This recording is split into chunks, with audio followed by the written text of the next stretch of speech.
Yes. Nithyanandam to all the participants and all the viewers who's watching us live right now. Nithyanandam to all of you for another new day of the Nithyananda Yoga. Let us now start this beautiful day by chanting, invoking the grace and blessings of Swamiji. And because all participants to settle down in your mats with your head, neck and spine straightened in a cross-like manner. Bring a palms in of your heart, Namaskar Mudra. Close your eyes, now chanting the Sadguru Vandanam. नित्यानन्दं परमसुखदं केवलं ज्ञानमूर्तिं द्वन्द्वातीतं गगनसदृशं तत्त्वमस्यादिलक्ष्यम् एकं नित्यं विमलमचलं सर्वदी साक्षिभूतं भावातीतं त्रिगुणरहितं सद्गुरुं तं Namami. Next is the Shiva Mula mantra.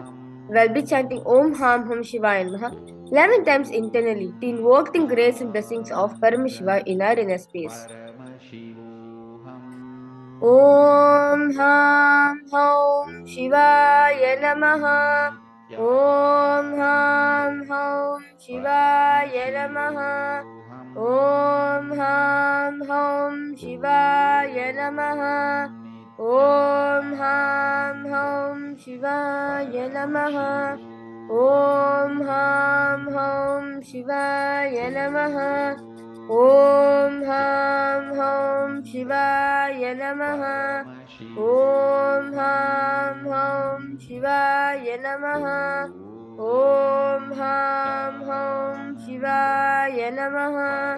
Om Ham Hum Shivaya Namaha. Om Ham Hum Shivaya Namaha. Om Ham Hum Shivaya Namaha. The next is the Tattvachamanam, the ritual cleansing of the whole body. And that because all participants now make your right hand shape of a cow here, the Gokarna Mudra, and take with the water of the Panchapatram, chanting 5 mantras internally, drink the water that flows to the base of the palm. Om Atmatattvam Shodhayami Svadha. Om Vidyatattvam Shodhayami Svadha. Om Shivatattvam Shodhayami Svadha. Wash your right hand with water for the Panchapatra. Now, the base of right hand thumb, moving the hand from right to the left of the lips, chanting the following mantra internally. Om Ham Hridayaya Namaha. Wash your right hand with water for the Panchapatra. Now, with tips of right hand, index, middle, and ring finger touch above the upper lips and below the lower lips. Wash your right hand with water for the Panchapatra. Now, with tips of right hand, index finger, thumb joined together, touch your right nostril, left nostril. With tips of right and ring finger, thumb joined together, touch your right eye, touch your right eye, left eye, right ear, left ear. Wash your right hand with water with the Panchapatra. Now, the base of right hand thumb and little finger touch the navel, right chest, left chest. With your right hand fingertips together, touch the top of the head, right shoulder, left shoulder, and your heart center. Next is the Sankalpa, the conscious resolution. Anna requests all participants to close your right palm or your left palm, which is the Sankalpa Mudra, and keep both the hands on the right thigh. Now, chanting 5 mantras internally. Chanting, now as you are listening to a Sankalpa mantras being chanted, any intention which you want to manifest, just have intention, infuse with consciousness, it is going to manifest. Sankalpa. Mamopada samasta durita kshayadvara Bhagavat Shri Nithyananda Paramashiva Prityartam Shri Nithyanandeshwari Paramashiva Shakti Sameta Shri Nithyanandeshwari Paramashiva Prityartam Cha Shubhe Shomane Muhurte Adya Brahmanaha Tritiya Parade Shri Shvetavaraha Kalpe Vaivasvatavanmantare अष्टाविंशतितमे नित्ययुगे प्रथमे पादे जम्बूद्वीपे भारतवर्षे भरतखण्डे मेरोः दक्षिणे पार्श्वे शकाब्दे अस्मिन् वर्तमाने व्यवहारिके प्रभवादीनां षष्ट्याः संवत्सराणां मध्ये शोभकृतनाम संवत्सरे उत्तरायणे श्रीलक्ष्मीवेङ्कटेश ऋतौ मघामासे कृष्णपक्षे अष्टम्यां शुभदितौ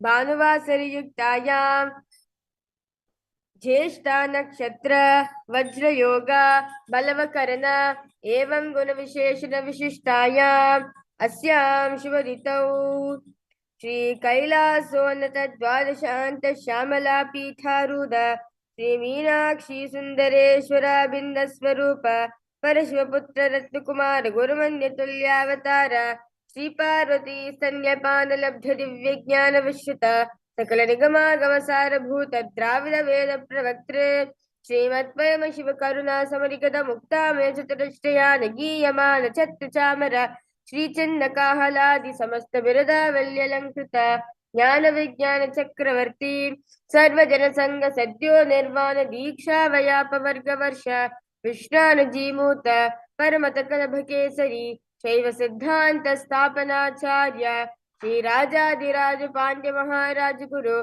शबरशाक्यारि महांधकार निवारण ज्ञान भानु वीक्षण निर्हार ध्वजोच्छेदन पूर्वक श्रीमत् वृषभध्वज स्थापक शैव समय कर्तृ सर्वज्ञ पीठारूढ़ श्री जगद्गुरु श्री ज्ञान संबंध देशिक स्वामी वागीश सुंदर माणिक्य वाचक स्वामी नाम अवतार भूत श्री ज्ञान संबंध स्वामी पुनरुद्धृत श्यामला पीठ सर्वज्ञ पीठ तृणवद्युत्तर द्विष्टम गुरु महासन्निधान अर्णगिरि योगीश्वर परंपरागत अरुणाचल सर्वज्ञ पीठ गुरु महासन्निधान कैलास परंपरागत कांची कैलास सर्वज्ञ पीठ त्रयसिंशदुत्तर द्विष्टम गुरु महासन्निधान नित्योत्सव नित्य मंगल नित्य कल्याण नित्य रचित कैलास परंपरागत आदि कैलास नित्यानंद पीठ महासंस्थान महासंहार पीठ कर्त्रे साक्षात् श्री परमेश्वर समुद्भूत कैलास परंपरागत वैवस्वतम निक्ष्वाक हरिश्चंद्र भगीरथ श्रीरामचंद्र सूरसेन इत्यादि नवचिन्ह सार्वभौम चक्रवर्ती परंपरागत चतुष्षष्टि योगिनी मंदिर चतुष्षष्टि संप्रदाय प्रवर्तक मनुधर्म शासन सूर्यवंश प्राप्त सर्वज्ञ पीठ सुरांगी साम्राज्य मोधाभिषिक्त चूडामणे साक्षात् श्री परमशिव समुद्भूत कपिल महागुरु पुनरुद्धृत महानिर्वाणी पीठ अष्टोत्र सहस्र श्री महामंडलेश्वर साक्षात् श्री परमशिव समुद्भूत श्री महागणपति समारंभ नवचिन्ह पीठाधीश्वर गुरु परंपरा प्राप्त अचल पीठ अष्टोत्र सहस्रतम अष्टोत्र सहस्र श्री अचल पीठाधीश्वर धर्म मुक्ति स्वर्ग पुरस्पर पीठस्य त्रयोविंश गुरु महासन्निधान कैलास परंपरागत आदिपीठ सर्वज्ञ पीठ जगद्गुरु श्री कैलास पुनरुद्धारक श्री कैलास परमाचार्य श्रीमत्परमहंस परिव्राजकाचार्य वर्य सच्चिदानंद प्रणव स्वरूप श्रोत्रिय ब्रह्मनिष्ठ श्रीमज्जगद्गुरु श्री भगवत श्री नित्यानंद परमशिव श्री ज्ञान संबंध देशिक परमाचार्य स्वामिनां प्रीत्यर्थं तेषां पादारविन्दयोः भक्ति सिद्ध्यर्थं गुरुकृपा कटाक्ष सिद्ध्यर्थं क्षेमस्थैर्यवीर विजयायुरारोग्य ऐश्वर्याणाम् अभिवृद्ध्यर्थं धर्मार्थ काम मोक्ष चतुर्विध फल पुरुषार्थ सिद्ध्यर्थं समस्त दुरितोपशान्त्यर्थं समस्त मंगलावाप्यर्थं भगवत श्री नित्यानंद परमेश्वर प्रसादेन सकुटुम्बस्य ज्ञान वैराग्य जीवन मुक्ति प्राप्त्यर्थं भगवत श्री नित्यानंद परमेश्वर कृपा कटाक्षेन पूर्ण आरोग्य युक्त दीर्घगात्र यौगिक शरीर सिद्ध्यर्थं परम शिव शक्ति आविष्करणार्थं नित्यानंद योगाभ्यासं करिष्ये. Now wash your right hand with water for the Panchapatram. Om Apopasprisya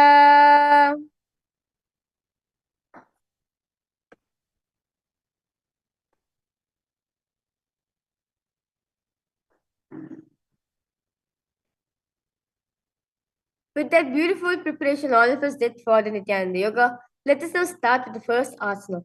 The first asana is Sukhasana. Now sit in a comfortable cross-legged position with your head and spine straight and place the index and thumb together in the Bandha Mudra and place them on top of the respective knees. Engage in all three bandhas. Repeat Soham in your throat center. Visualize Paramashiva in your inner space. Sukhasana. तत्सुखासनमित्युक्तमशक्तस्तत्समाचरेत् आसनं विजितं येन जितं तेन जगत्त्रयम्. Next asana is Parvatasana. Now bring the legs in the Padmasana position. Bring the palms together in Anjali Mudra. Raise them above the head. Keeping the elbows straight, engage in all three bandhas. Visualize yourself as Mount Kailash. Parvatasana.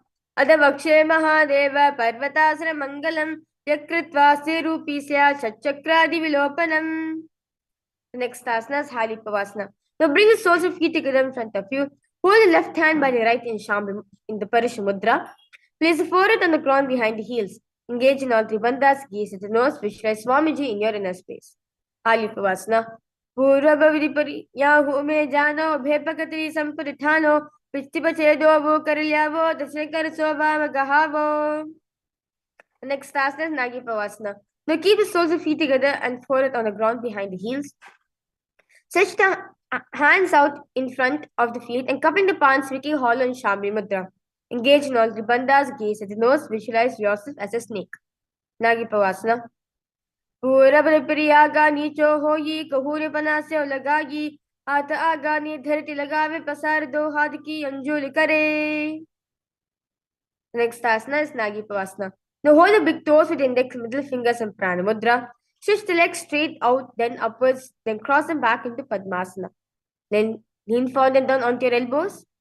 Engage in all three bandhas. Visualize yourself as a bird. Ukilasana.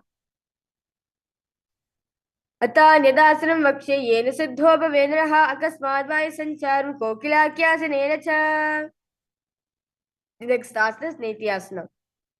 Now, place one ankle on top of the opposite knee and holding the opposite elbows in the Shambhi Mudra. Engage in all three bandhas. Rotate the arms in circular direction in clockwise manner. Gaze at the nose. Visualize Swamiji in your inner space. Nithyananda. Goda Bamba Padiki Ashimahili Soya, the Channel Kovario Taprikula Pasamoya, Bama Padiko Mahilo Bhuro Gulpa Jana, Tabri Goda, the Chikiyam Sabari Lithana. The next asana is Gajasana. Now place the hands on the ground, lifting the lips up high in the air, then lowering the head and the chest, scooping the body forward and down again and again, as visualize yourself as an elephant. Gajasana. Nujampadagre bhuma kritva lambhi bhuya mastakagre nidhaya nitamba modamannamaya nabhi laksham bhuvu nasika maniya. The next asana is Rikshasana. Remain same position, alternate pressing the heel of one foot into the ground while lifting the other heel up, repeating this again and again as you visualize yourself as a bear. Rikshasana. Ekaikam parama kuncha gajasam korya rikshasanam bhavati.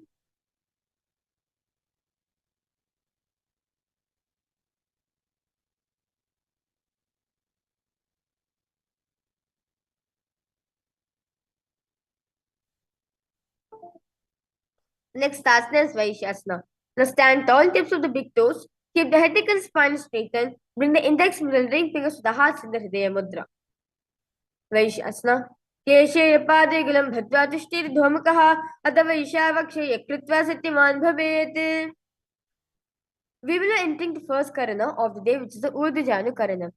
Now, stand with the heels touching, toes facing outwards at 48 degrees angle. Keep your knees bent and raise both legs at the chest. Raise both the hands at the chest level, elbows parallel to the ground.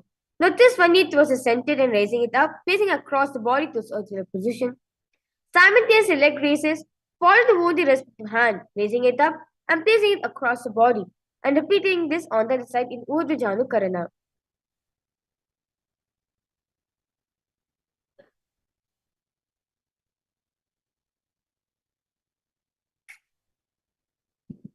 We are entering the next asana, which is Balingasana.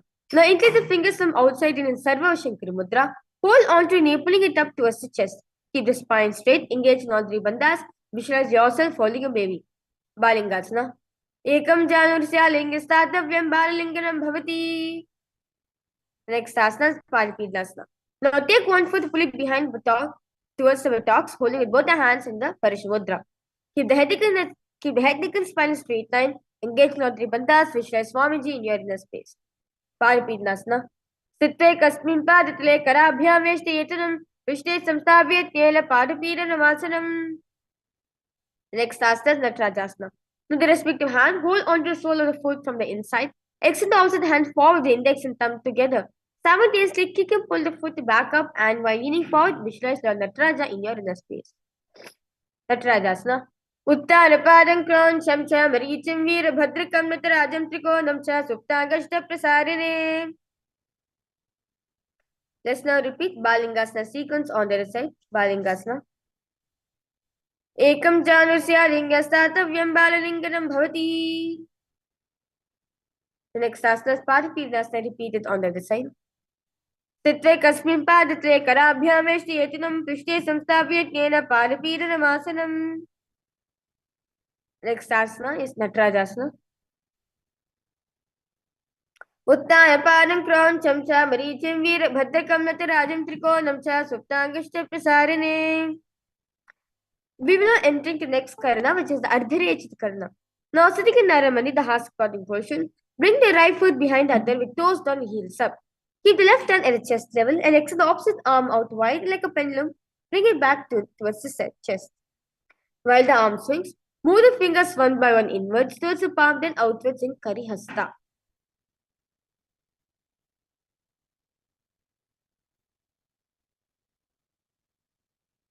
Now, place your right hand on your nose, uncross your ankles and repeat this on the other side.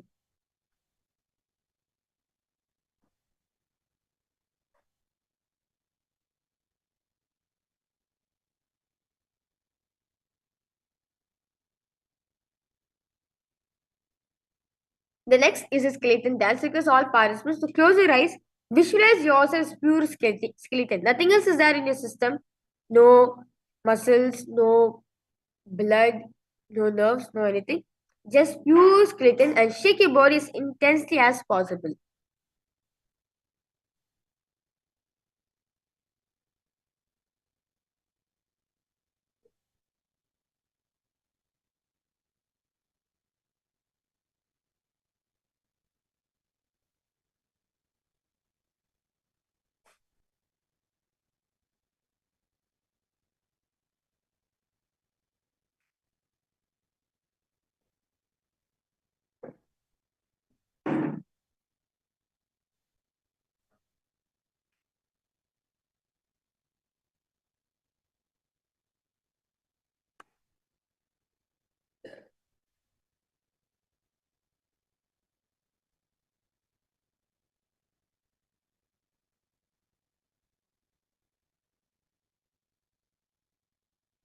Now, relax yourself.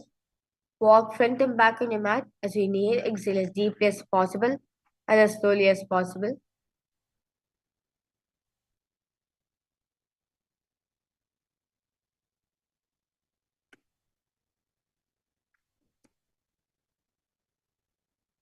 We will now entering the next karana, which is the Kati China karana. Now sitting underneath the half squatting position. Bring the hands above the head with arms crossed and palms facing backwards. Move the hips to one side. Simultaneously uncross the arms wide above the head. Come back to beginning position, repeating this on the other side.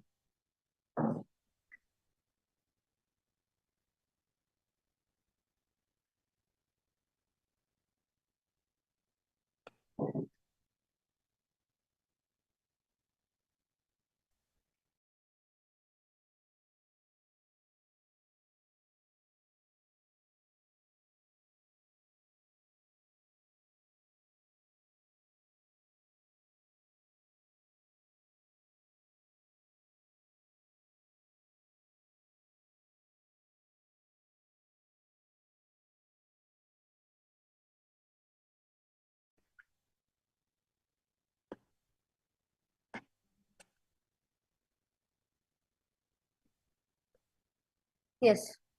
The next asana is Tadasana. The stand tall, lift your toes, raise the hands up parallelly About the head beside the ears in the Shambhi Mudra. Engage in all three bandhas, visualize yourself as a palm tree. Repeat Shivoham in your throat center. Tadasana. Mahamudra Bhadda Kono Tadansi Bhedakana Tansda Kurya Rantarvadni Priya. Next asana is Uttanasana. When standing position, lean forward and down, bring the hands flat on the ground in Shambhi Mudra. Engage in all three bandhas, swing the forehead towards the knee. Uttanasana. Mahamudra Bhadda Kono Tadasi Bhedakana Tansda Kurya Rantarvadni Priya. Next asana is Tarakshasana. Now keep the hands flat on the ground, shoulders width apart, and step the feet back, keeping the toes on the ground. Tucking the chin to the chest in Jalendra Bandha. Rotate the head from side to side. Tarakshasana. Gajasravastitva mastikam varam varam dakshakukshim savakukshim naye tarakshasana bhavati. Next asana is Bhujangasana. Now lower the entire body down with the stomach onto your stomach. Keep your toes pointed backwards. Keep the hands next to the chest. Raise the head up using the strength of the lower back muscles. Now open the mouth wide. Inhale through hollow of the throat and exhale through mouth in Bhujangana Mudra. Visualize yourself as a cobra. Bhujangasana. Angushnavi paryanta manobhuma vinyasya karabhyancharam dhutva urishishafanivahi. The next asana is Shashasana. Now from tall plank position, alternate bringing one knee into a chest back and forth. Shashasana. Gajasana samsto janudvaima kunjavaram varam kartavyam Shashanam bhavati. Next asana is Rathasana. Now place one foot in between the two hands. Simultaneously jump one foot back, bringing the other in between the two hands, alternating this again and again as you visualize yourself as a chariot. Rathasana. Gajasana samsto ekekapan puromagena bhramita kartavyam Rathasanam bhavati. Next asana is Virabhadrasana.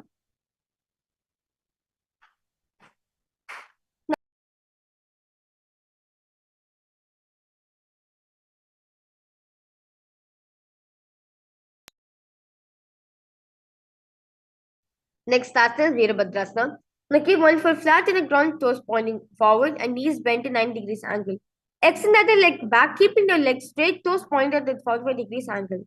Now raise the arms up parallel beside the ears in Shambhi Mudra. Pull the stomach in up Dhyana Bandha, gaze at the third eye. Visualize Lord Virabhadra in your inner space. Virabhadrasana. Vashishtamanikondinyam Mudukukudamyacha Ashta Vakramato Mayuram Setu Bandhanam. Just now repeat Virabhadrasana on the other side. Vashishtamanikondinyam Mudukukudamyacha Ashta Vakramato Mayuram Setu Bandhanam. The next asana is Rakshasana. Now stand tall. Place one foot to the inner thigh. Bring your palms in front of your heart in Namaskar Mudra. Raise them up above the head, keeping the elbows straight. Pull the stomach in and up on Dhyana Bandha, gaze forward. Visualize yourself as a tree. Vrikshasana. Vavarmula dese cha yamem parim dhaidu tishtet vrikshad bhuma vrikshasitam viduhu. Next asana is Garudasana. Now stand tall. Place one foot at the opposite hip. Bring palms in front of your heart in Namaskar Mudra. Keep your legs straight as like a standing. Keep your standing leg straight as if like a rod. Visualize Lord Garuda in your inner space. Garudasana.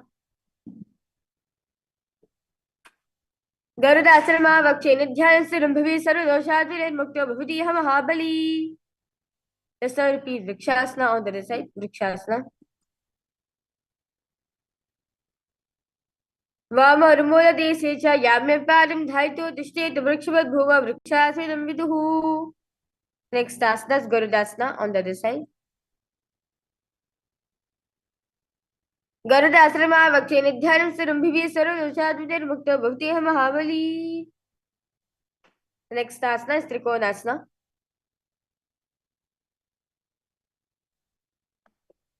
Now, stand and step one leg far back. Keep the toes pointing forward.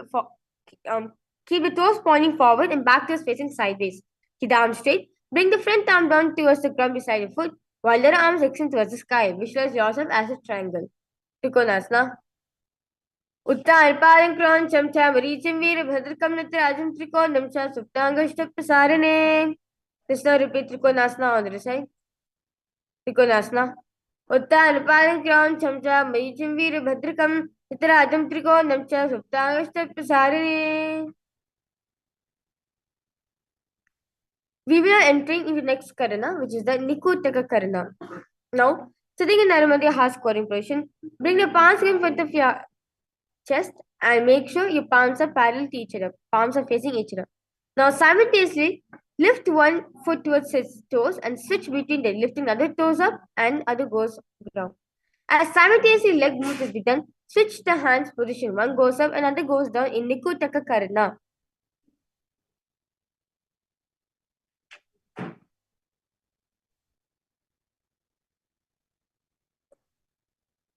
Next asana is Angushtasana. The lower tips of the toes place perineum on back of the heels. Keep the knees wide together. Palms in front of your heart. Namaskar Mudra. Visualize yourself. Visualize Swamiji in your inner space. Now you will engage in the Brahmari Kumaka where you'll be buzzing subtly like a bee. Repeat Sadashivoham in your throat center. Angushtasana. Kabandasa में क्या हो गोरक्षासन में अंगुष्ठ मुष्कम येयम ब्रह्म प्रसादितम तथा.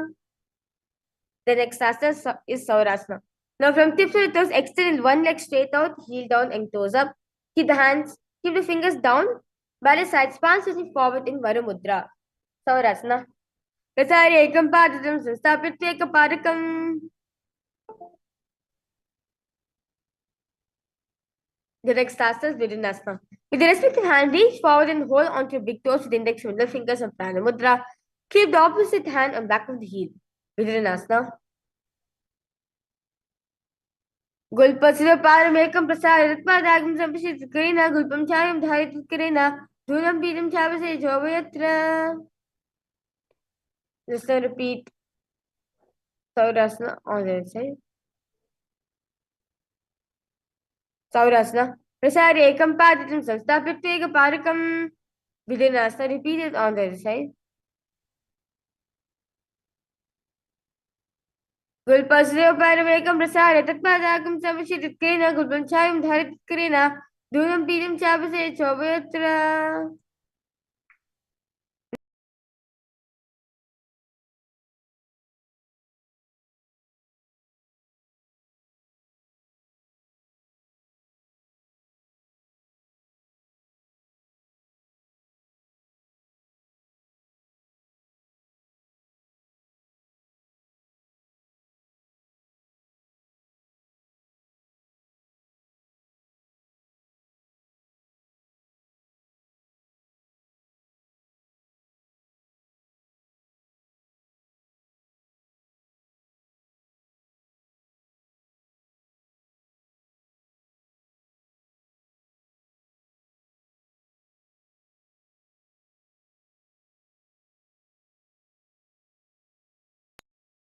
Next asana is Brahmajarunkashasana. Now keep the toes on the ground, place perineum on top of the heels. Keep the gap between the legs. Back with hands resting on the sides in Shambhu Mudra. Tilt the head down, gaze through the gap between the palms. Brahmajarunkashasana.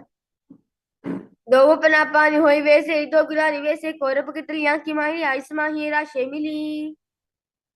Next asana is Kapilasana. Place knees on the ground with toes tucked behind, sitting perineum down on the heels.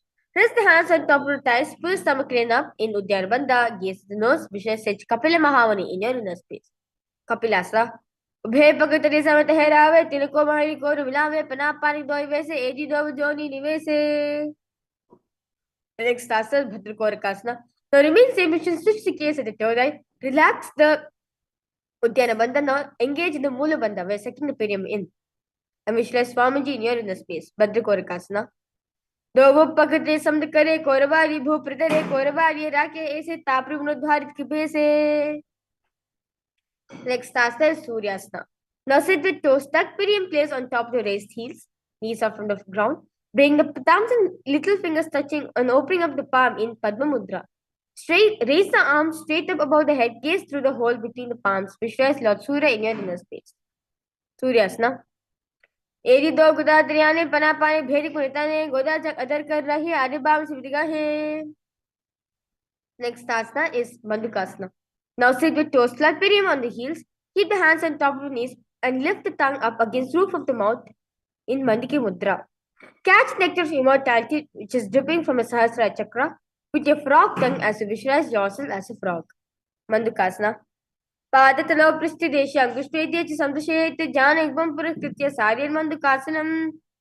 Next asana is Uttana Mandukasana. Now reveal same position. Keep the hands in the back, holding with the head with the elbows. Continue to engage in the Mandika Mudra and then visualize yourself as a frog. Uttana Mandikasana. Mandakasamad Kurparabhyandram Shiraha Etat Vekuduttan Mandukam. The next asana is Simhasana. Now cross the ankles, sit on your feet, keep the knees wide open, fingers spread on top. Now open the mouth wide, stick out the tongue and exhale forcefully. Gaze at the tip of the nose, repeat this several times. Visualize yourself as a lion. Simhasana. Dakshinam Sarvagulpena, Dakshine Hridayatam Hasto Janam Samstapya Swangilischa Prasaricha. Next asana is Bhadrasana. Now sit in heels under perineum and keep the knees wide open. Cross the hands behind the back, holding the big toes with the index and middle finger. Tucking the chin to the chest in Chandrabandha, gaze at the nose. Bhadrasana.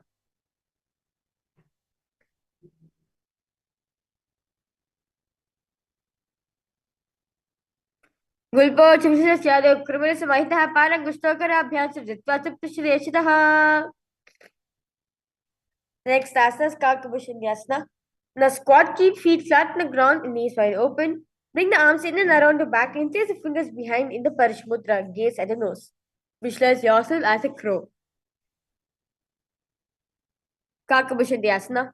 प्रथमे वे सिकुड़तारे दो हाथ उगा में चाहे तिको बोधनल्यम प्रिया पृथ्वी से काकसी करावे.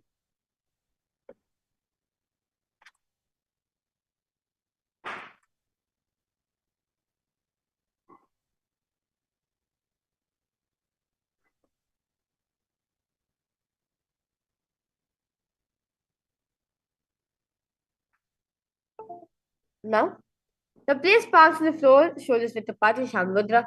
Keep the knees and back of the arms towards the armpits. Now lean chin forward and down, gaze ahead. Kanipavasana. Asana Koganashe Dushta Hui to Achi Hohi. Next asana is Kapalyasana. Now place hands on the ground, shoulders width apart. Bring the top of the head on the ground, forming a triangle position between the hands and the head. Now bring the knees to the elbows, hips over the shoulders, straighten the legs up, gaze the nose. Kapalyasana. शीशा धरती ते की बगमी व ऊंचा करे पगत ले आकार से नमन राशि दो हाथ की हथेली दो पाशित्य धरती ते को दृश्य नाजा अग्र.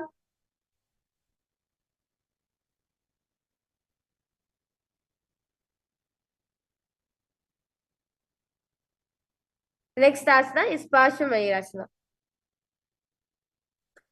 Now squat and toes with legs together. Twist the body and place both the hands to one side. Align the body with the knees and the hip.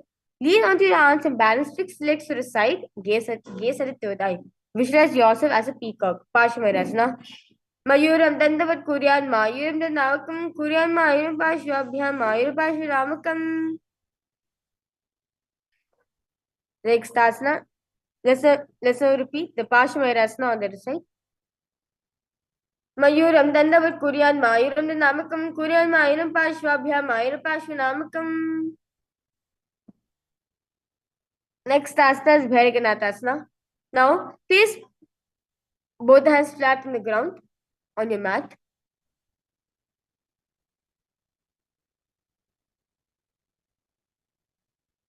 Now shoulders width apart. Now place both the hands on the ground, shoulders width apart. Stretch their legs back, straight into Terakshasana plank position. Step one foot back outside, respective shoulder. Bring in the foot between the hands, gaze at the third eye. Bhairaganathasana. Asana Kograpiti Jai. Let's repeat Bhairaganathasana on the other side. Asana Kograpiti Jai. The next asana is Unmukapitasana. Now from Tarakshasana, place the forearms on the ground and walk the feet forming back. Forward, raising the hips up. Lift the chest and head up, gaze at the third eye. Unmukapitasana 2. Bhunyasto Janani Hasto Churishma Vamakam Mutta Bitanguliklam Karisana Bhiruka. Next asana is Rishis. Now from Tarakshasana, rotate the body onto the one hand, raising the opposite hand up. Keep a balancing hand directly beneath the shoulder. Raise the hips, gaze towards the sky. Visualize the great sage Maharishi Vashishta in your inner space. Vashishtasana. Uda Kukrava Shishta Manichi Hari Matsikambari Vidam Chodrasa Vidam Dandarasanam. Listen, repeat Vashishtasana on the second. Continue to visualize yourself as Sage Vashishta. Udukukriva Sista Marichi Harimatsikam Paritan Chodrisa Vitam Dhanarasanam. Next asana is Anjani Asana. Now, sit with legs stretched, toes up. Bring the hands under the buttocks, palms facing upward in Shambhi Mudra. Keep the spine straight, elbows to the body, tucking the chin to the chest and Chandrabandha, gaze to the nose. Vishla slot Hanuman in your inner space. Anjani Asana. दो करगियो बेहतेली गोरवाली में लेभेली सुहागम ने भूप्रदाशे महान अंगे मीराशे. Next asana is Paschimottanasana. The sit legs stretched out. Bend from the waist and hold the big toes with index and middle fingers in Pranamudra. Bring your chest to the thighs, head to the knees, engage in all three bandhas. Paschimottanasana. Jano parila tantu pasmatan muchrene kena prakarena sukamdaram jajayate. Next asana is Ugrasana. Remain same position. Clap the hands behind the head in Parashamudra. Lean the chest forward and down. Bring the head to the knees. Engage in all three bandhas. Nibyadam Ditva Januprishyoreset Asana Gavan Proktam Bhavedina Deepanam Deha Asana Haram Pasimata Senikam Yedrasam Shesham Patimsa Deshudi Vayu Pasima Gena Tasas Ditribam. Next asana is Marichiyasa. Now sit the legs extended. Bring one heel to the groin in knee raise. Reach thumbs in and around the raised knee and clap the hands behind the back in the Shami Mudra. Bring the chest to the thigh, head to the knees. Visha says Marichi in your inner space. Marichiyasana. Uttara Param Crown Chamcha Varicham Vir Bhadrakam Natrajam Trigo Namcha Suptankishta Prasarini.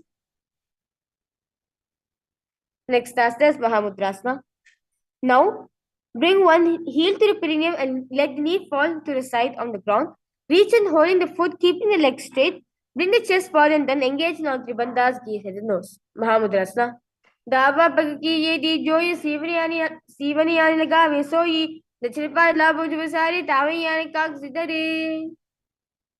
This will repeat Marichiyasana on the other side. Marichiyasana. Uttar Paran Crown Chamcha Varichim Vir Bhadrakam Natarajam Triko Namcha Suptangashta Prasarine. Mahamudrasana on the other side. Mahamudrasana. Dava Pagi Yedi Joy Simani Laga Veso Yidishipa Labujusari Tami Yanika Kridare.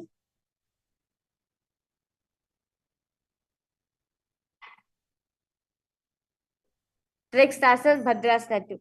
Now sit and bring soles of feet together with heels close to perineum. Keep the knees wide open. Hold the feet firmly in Shami Mudra.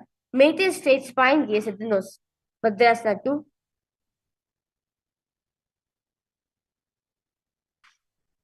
Gulpo Trisha Sadaha Sivanyapa Shokshiped Parabashripa Nipya Nimbadra Sistilam Bhadra Sameted Sarvavya Shapaham. The next asana is Gauripavasana.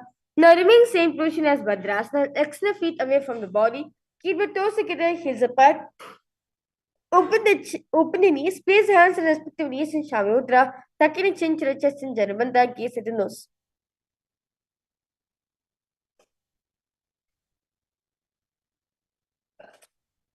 Gauripavasana. Purva Chavacho Kasva Soi Vahivya Kiji Soi Yame Ede Bindu Chirasha Angula Tandirorashe. Next asana, Joni asana. Now remain same position. Hold the soles of feet and lean forward and down. Bring the forehead to the feet. Gaze at the nose. Joni asana. Dovo Pagli Samprakari Edimiri Kidding Adahadiko Antarashi Lakapatalia Pradashe. Next asana, Viriki Pavasana. Now remain same position. Lean forward and down. Extend the hands of wide palms down on the ground in Shami Mudra. Bring the forehead to the ground behind the heels. Gaze at the nose. Viriki Pavasana. Purabri Hat Pagatali Sampurishori Edi Milirashe Edia Sumahini Gali Edia Sumahini Kari Agurudo Andri Darti Lagave. The next asana is Siddha Samadhi asana.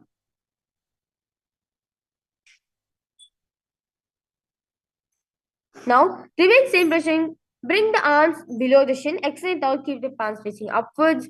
Bring the forehead to the ground above the feet. Bringing your toes near the throat, gaze at the nose. Visualize Lord Surya in your inner space.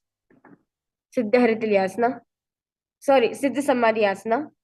Dovu Pakatri Samdikari, Sole Medaga, Medari, Angulat Nirashe, Ediko Ese, Didashe. Next asana is Chirikipavasana. Now sitting, keep knees, heels together, toes apart. Hold the feet in open limber, bringing the soles towards the sky, keeping the back of the hands on the ground. Press the elbows onto the thighs towards the knees, gaze at the nose. Chirikipavasana.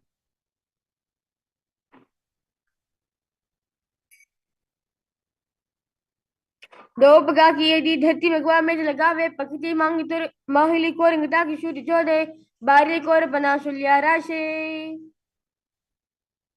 Next asana, Charparachokasana. Now sit and bring soles of feet together, heels at the perineum, knees to the ground.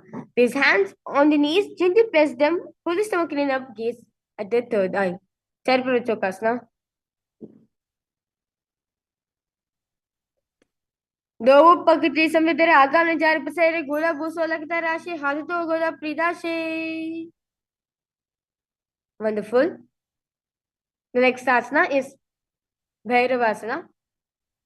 Now, sit and bring sole feet facing each together, knees wide open.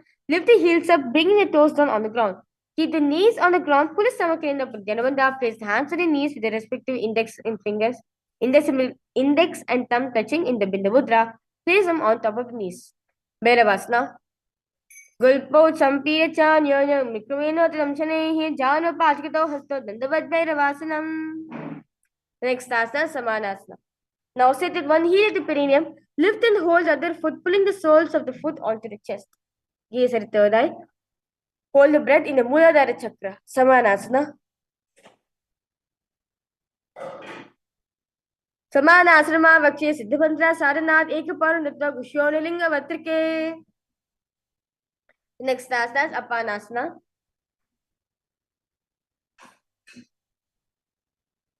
Now, sit and place one leg on top of the respective shoulder. Raise the other foot upwards and straight.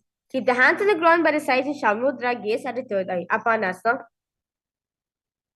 केवल umpire में कंचस कंधे चारों पे इतना है कि पालन के गुण तिष्ठे दंड प्रभु. Let's now repeat Samanasana on the side. Continue to visualize Swamiji in your inner space.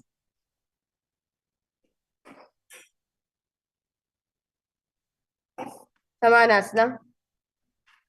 Samanasana Vakshe Siddhamantra Saranat Ekvar Ritta Gushyonalinga Vatake.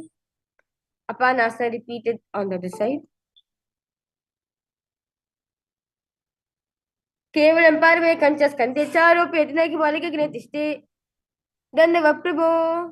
Next task is Gomukhasana.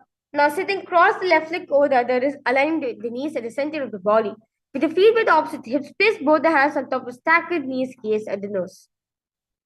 Gomukhasana. Savye Dagrigul Pantu Pushtabhashi Yojedik Simrita Savam Gomukham Yata. Next task is Anushasana 1. From Gomukhasana position, hold onto the big toes with the index middle fingers of Pranamudra. Relax the shoulders, pull the stomach in up and Dhyana, gaze at the third eye.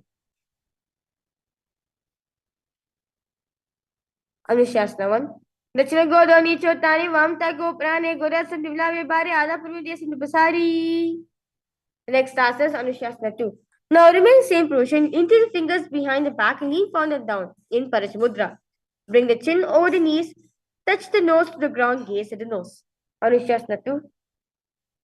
Jeevana Goda Kisandi Vridava Goda Kisandi Vila Rashe Goda Salya Bhaktalyava otherwise Huda Rashe.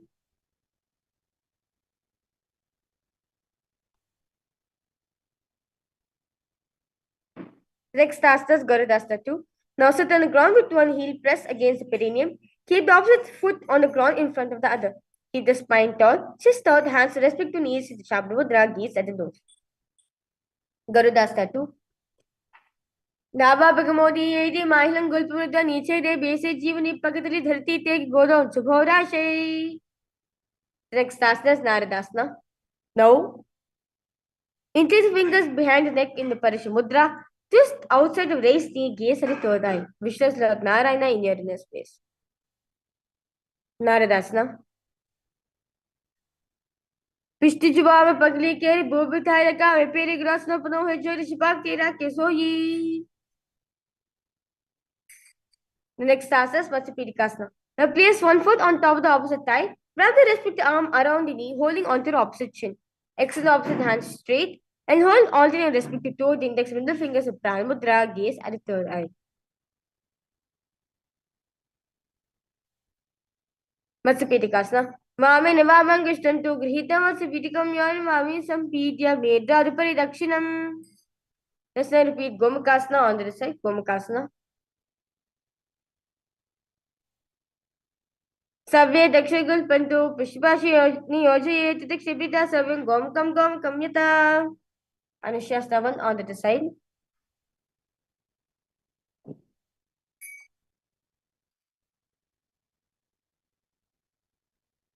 दक्षिण गोद नीचो ताने माम तको प्राणे गोरा संनिमला वे बारे आधा परमे देश प्रसारी.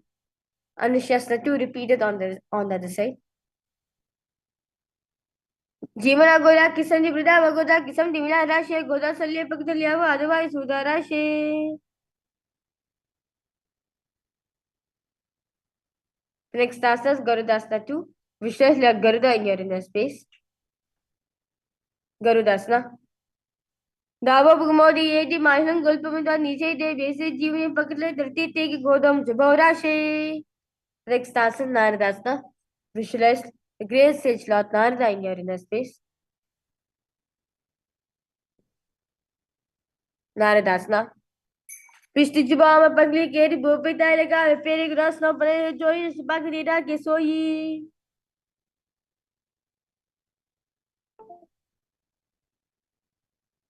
The next asana is Matsupidikasana. Repeat it on the other side. Matsupidikasana. Vame Namava Gustuntu Grihita Matsupidikam Yon Vame Sampidya Medra Rupari Dakshinam. The next asana is Matsyendrasana 1. Now place foot on top of the opposite thigh. Place the opposite foot on the ground by the far side of the opposite thigh. Twist and bring elbow outside the raised knee. Keep the arms raised by the neck. Turn the head back, gaze at the third eye. Matsyendrasana. Udaram Pasima Basing Kratatishi Atharam Ragama Padhi Takjanu Parinisate. Next asana is Kubasana. Now extend the hand down to the foot, keeping the opposite hand at the respective ear. Turn the head back, gaze at the third eye, visualize yourself as a camera. Kubasana. Asre Kogran Jolo Jaye. Next asana is Matsyendrasana 2. Now remain same position, continue to be in the same position. Extend the hand down to the foot, keeping the opposite hand on the ground behind you. Turn the head back, gaze at the third eye.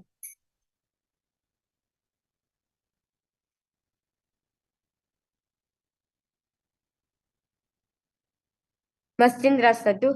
Mastyendrapītam Jadapradīpam Rachalukmandala Kandanastram Abhyastu Kundarini Prabhotam Dandastratam Hidalipam Sam. Let's now repeat this beautiful sequence on your side. Mastyendrasana 1.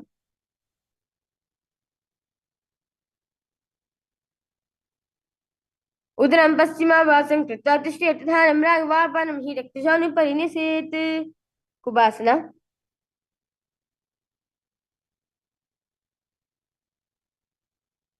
Asra Kagana Jolo Jaye.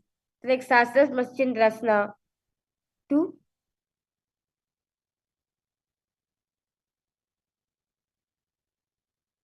Mastyendrasana 2.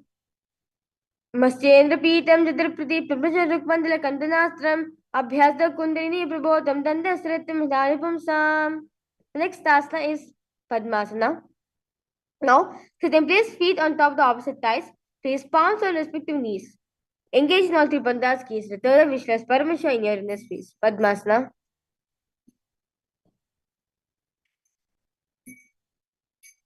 Asram Dinam Proktam Padmam Vacham Sutta Udo or Piricheri Deva Upepa Leta Padmasana Teja Sarvabhadi Pishapaham. Next asana is Padmasana 2.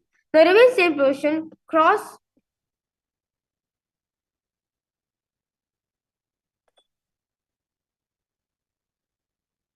Now, cross the arms, hold onto the toes with index middle fingers of Pranamudra, gaze at the nose. Padmasana 2.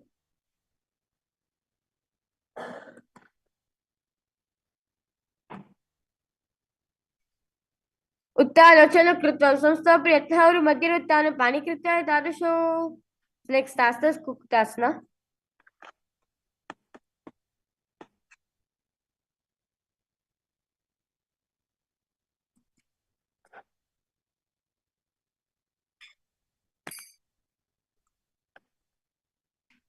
Next asana is Kukutasana. Now sit in place, feet on top of the opposite thighs. Place palms on the ground between the two thighs and lift the body up. Visualize yourself as a rooster. Kukutasana. Padmasana Stapya. Nanovaran Tirekaronish Bhumavatishi Vyogasta Kukutasana. Next asana is Badikeki asana. Now rise up onto your knees, place the palms on the ground, fingers pointing forward to perineum. Keep the elbows together, press against the navel, and lean forward and down. Find a balance, extend the knees off from the ground. Badikeki asana. धरामोस्तभ्यकृत्वेनत्कोपरिसाविनापि पार्श्वस्तः उच्चासतं दुष्टिकक्षेमायुर्मेतु प्रवदन्तिपीतं मयूरं पद्मकं कुर्यात् बद्धिकेकीरि कच्चिते. Next asana is Mayurasana. Remain same position. Extend the legs up off from the ground. Visualize yourself as peacock. Mayurasana. अदवक्षे Mahadev मयूरासनमुत्तु भूमरिपाद्य स्तोद्व पूर्वपरिदेहकम्. Next asana is Makarasana. Now lay down a stomach with feet pointing outwards and forward on the mat. Interlace fingers behind the neck in the Shambhavi Mudra and hold. Visualize yourself as a crocodile. Makarasana. अध्याशेतृतृन्दाय भूमच पादच प्रसारमानो शिरस्तत्वा ग्रन्थयुक्मिनेहाग्निकारं मकरासनं तत्. The next asana is Shalabhasana. Lay on the stomach. Place hands on the ground beside the chest. Raise the legs up, bring the thighs up from the ground as you visualize yourself as a locust. Shalabhasana. Adyashete kurvamakshubu nastapakroslabhyam parochune chvasasto dumarantipiram shalabhamunindraha. The next asana is Ushtrasana. Lay down on the stomach, bring the hands to the feet, pull the feet down towards the ground outside the hips. Visualize yourself as a camel. Ushtrasana. Adyashete bhagavastam. Adyashete parikbhavastam prishtendidaya prankarabhyam akonche savridyasika dhamustanch pitam yogravadanti.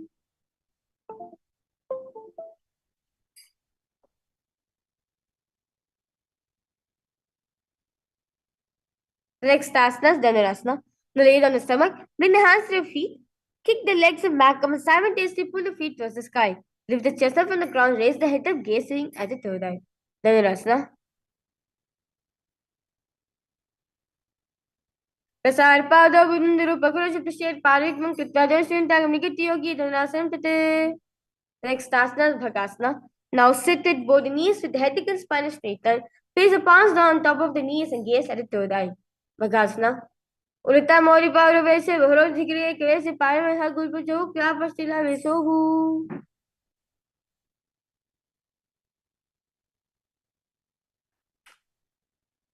Next asana is Gohiyasana. Now, from the knees, place forearms on the ground, fingers interlock, elbows, shoulders width apart. Now, place top of the head onto the ground, holding back of the head with the hands. Now, walk toes forward until the hips align with the shoulders. Lift the feet up, keeping the knees bent together. Keep the knees bent together against the chest, touching the chin, gaze at the nose. Gohiyasana. Dohada ki kuhuni joy punihakala jane joy pishtangari ki purajan esable pupuritano. Next asana Sirsasana. Remain same position, extend the feet up. As the case is no Vishwa Swamiji in your other space. Sirsasana. Viparita Mandalam cha Vidavhitam Nadantasmita Prokta Viparitopameshare Sarvangishabhagastu Shashtifai Tasute. Next asana is Phodyasana. Now sit with hands behind the calves and stretch the legs up. Bring the forehead to the knees. Come to a vertical position with your knees. Phodyasana.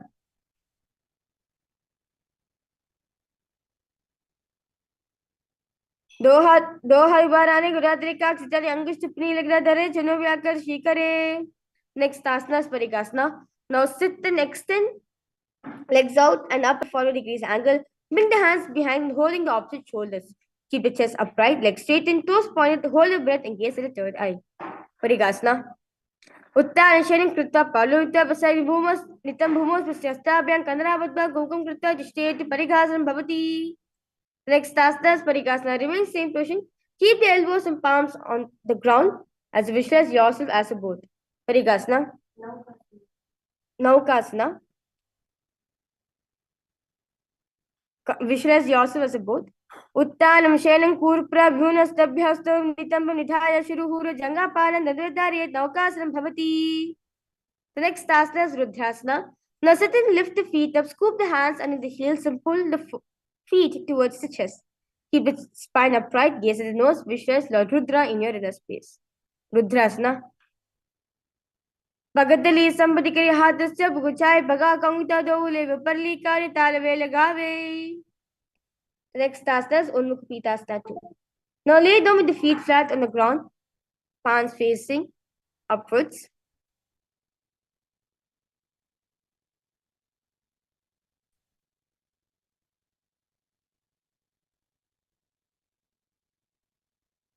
Palms facing down, fingers just touching the back of the heels. Lift the hips up high, pressing the feet in the ground. Chin tucks to the chest in Jandrabandha, gaze at the nose. Unmukha Pitasana 2. Vodya Jajani Kritva Shahidvam Kamrita Uttapastati State of Pitonmukha Namake. Next asana is Shivasana. Lay down on the back with palms facing upwards, completely unclutched from all micro movements of the body and the mind. Will the body remain dead? Vishwa Swamiji, the supreme point of Hinduism, is liberating you. Bring awareness to every single body movement. Movements in your body in Shakti Chalamudra. Shivasanam.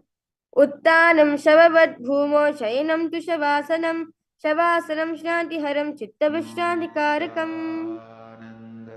Continue chant the Mahavakya in your inner space.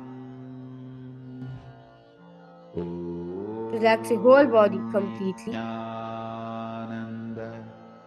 Paramashivoham Om Nithyananda Paramashivoham Om Nithyananda Paramashivoham Om Nithyananda Paramashivoham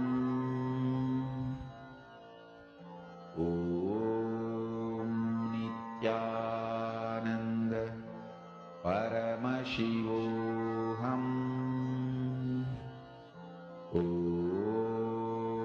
Nithyananda Paramashivoham Om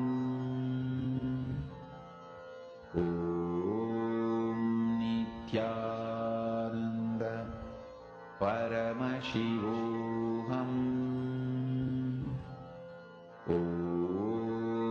Nithyananda Paramashivoham Om Nithyananda Paramashivoham Om Nithyananda Paramashivoham Om Nithyananda Paramashivoham Om Nithyananda Paramashivoham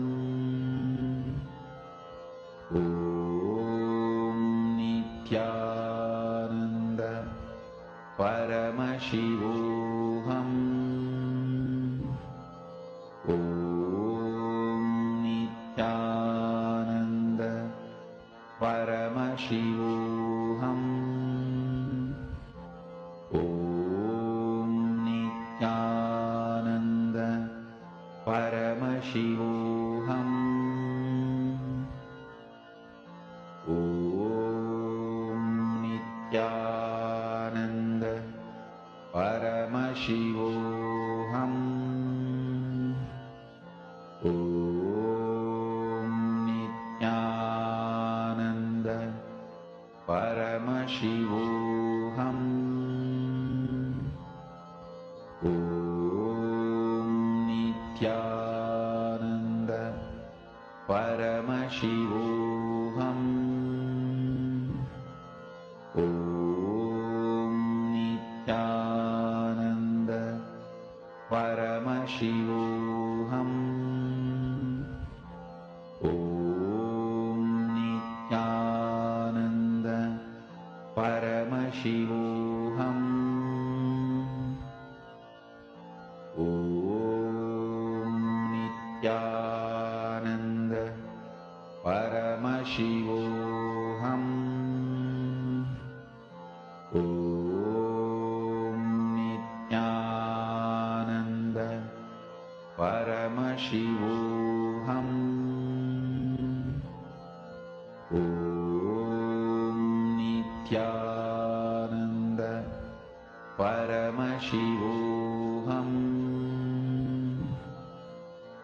Om Nithyananda Paramashivoham Om Nithyananda Paramashivoham Om Nithyananda Paramashivoham Om Nithyananda Paramashivoham Om Nithyananda Paramashivoham.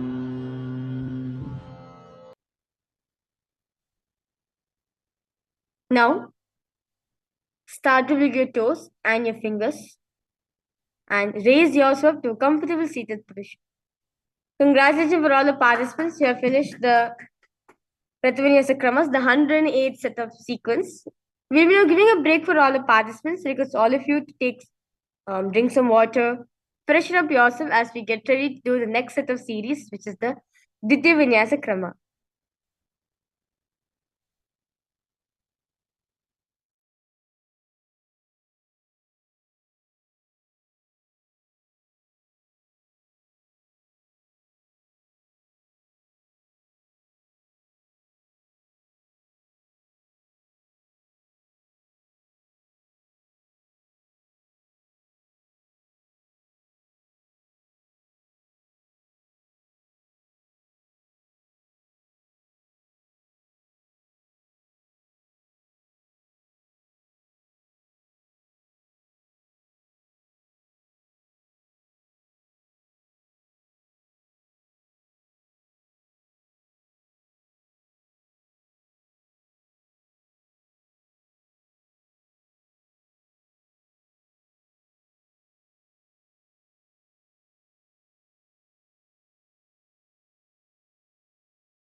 Yes. Nithyanandam to all the participants once again. Let us now start with the beautiful series, the Dvitiya Vinyasa Krama series, the 208 asanas, which Swami is very briefly has defined for all of us. So the first asana of this sequence is Yathasana. Now,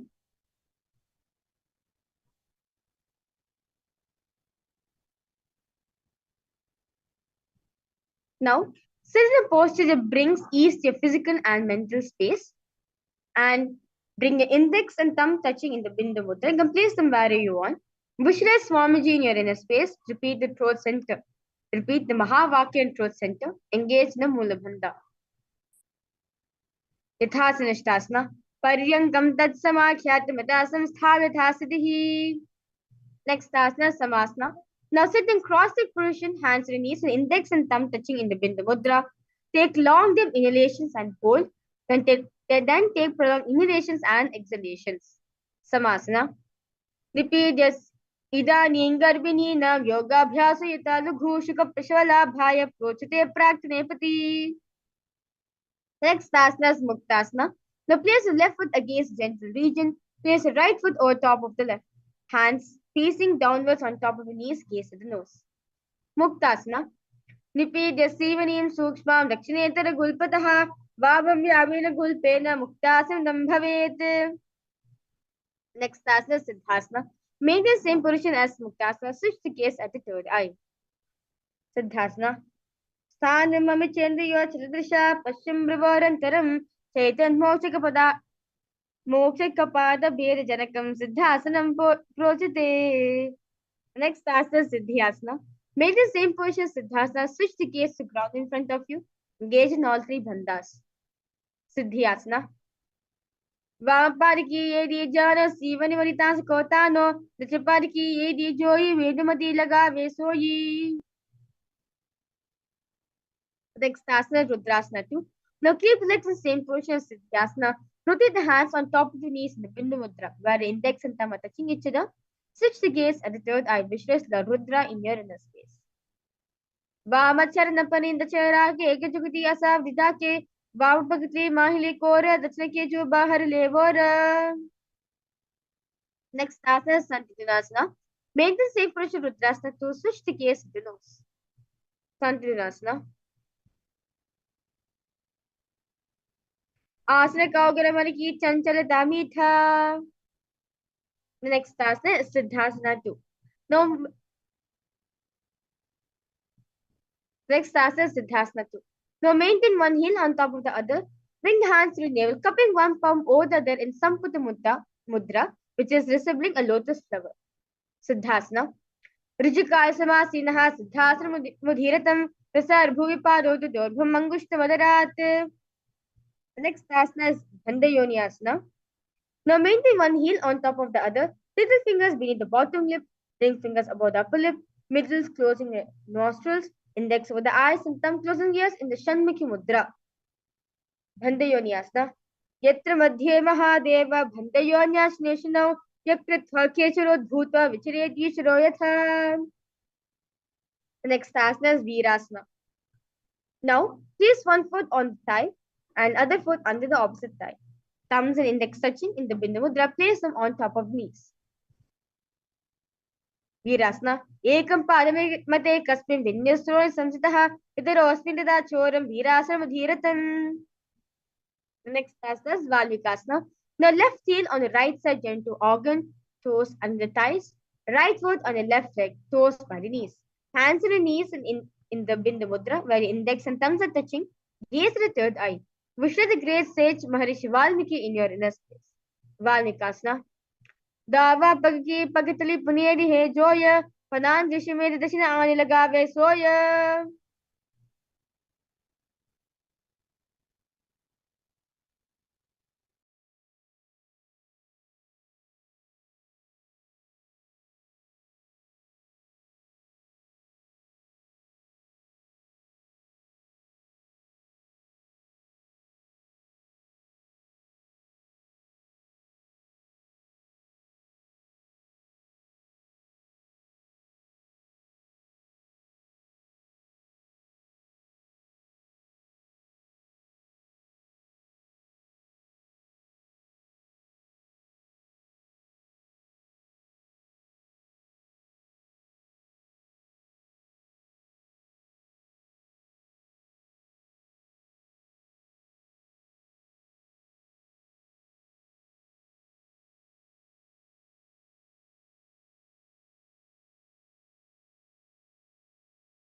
Yes, I complete with all the participants um, for the introduction in the yoga.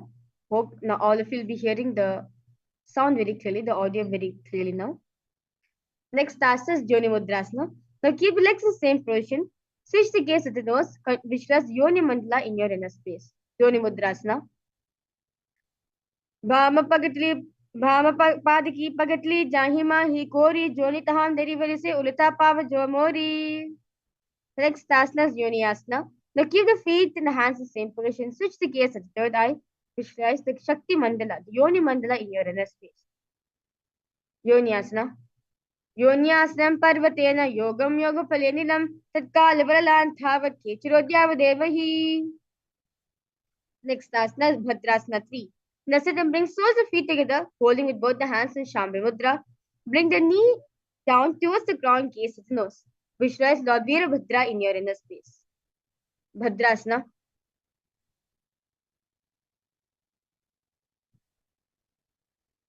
गुल्पो चूर्षस्यादः सीवन्यापाश्लोक्षपेत् सवि गुल्पमृता सव्य दक्ष गुल्पम दक्षिणे.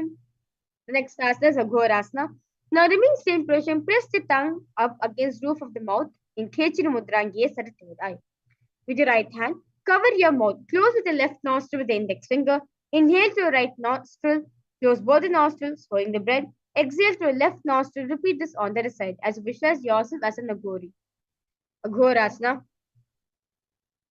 पूर्व कहो वृष्टिका जोय वाही व्रिय कीजिए सोई Sabang कुबारे आने मुख को पुनि संपुत करिताने. Next asana is Kaneri Pavasana. Now bring the feet together, toes together, heels apart. Place the elbows on the heels, rest the chin on the palms, gaze at the nose, engage in Dhyana Bandha. Visualize yourself as a female elephant drinking water and gaze at the nose. Kaneri Pavasana. गावाली पवासना कशो है जैसे Yahoo में जाने विदिते से दोबु गुल पर माहिला जानो एडिया विची कहू नीतानो. The next asana is Parasana.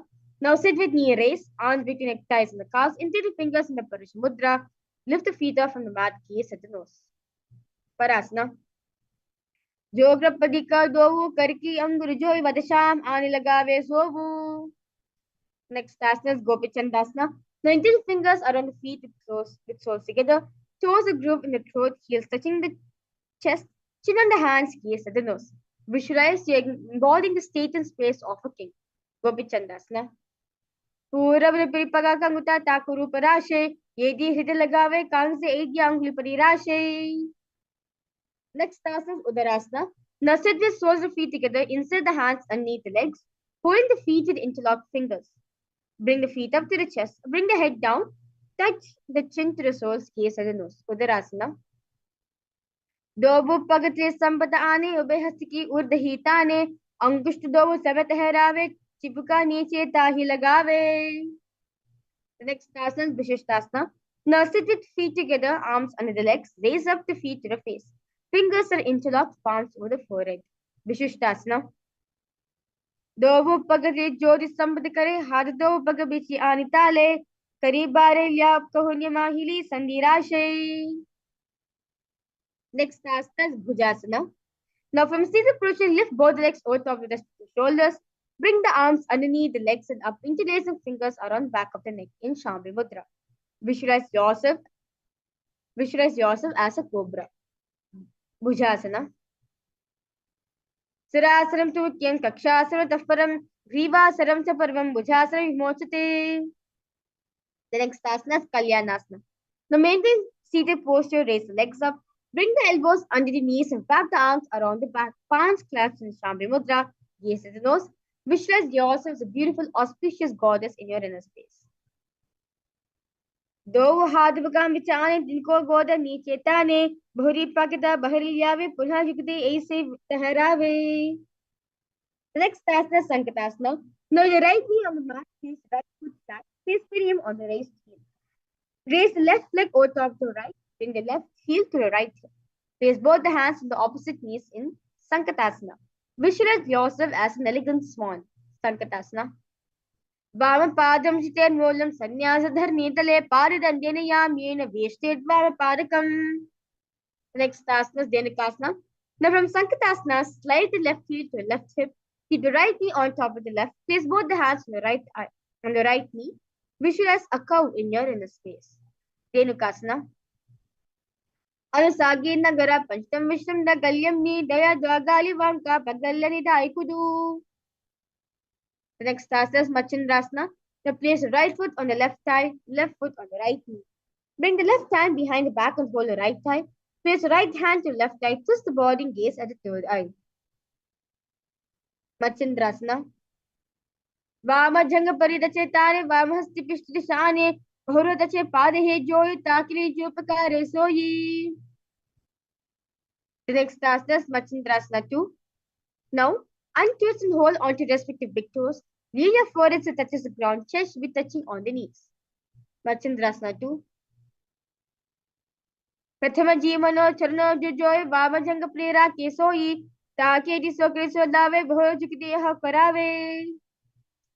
The next asana is Guru Asana. Make the feet in same position. Maintain the fingers, place them on top of the knees. Guru Asana. Urmudpadasya Kanishka Pradeshe Gulpan Sansthapadeva Janudirpad Pashni Sansthapatishthed Hasto Sammilayet Guru Asanam Bhavati. Let's repeat Sankatasana on the other side. Visualize yourself as an elegant swan.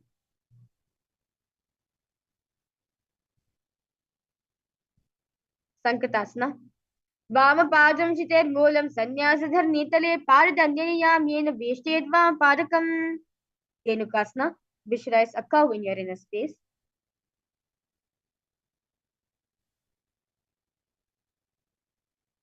Anusagi Nagara Pancham Vishram da Galyam Ni Daya Dvagali Vanka Pagallani da Ikudu. Next asana is Machindrasana on the other side.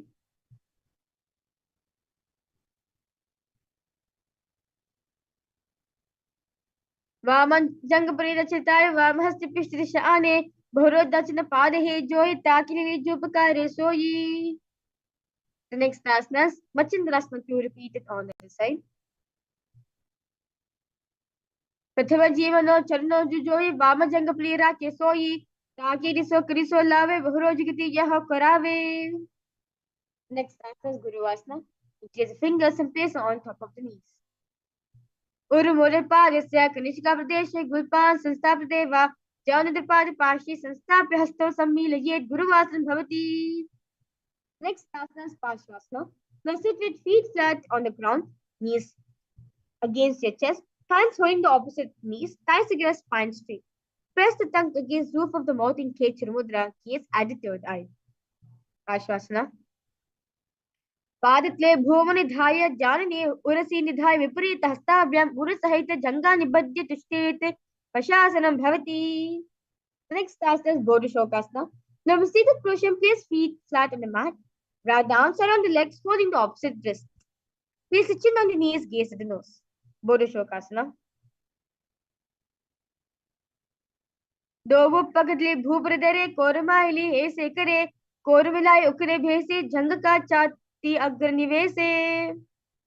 Next asana is Kurakatasana. Now in a seated position, place feet flat on the mat, place arms under the knees, and holding the opposite elbows in Shambhi Mudra, gaze at the nose. Kurakatasana.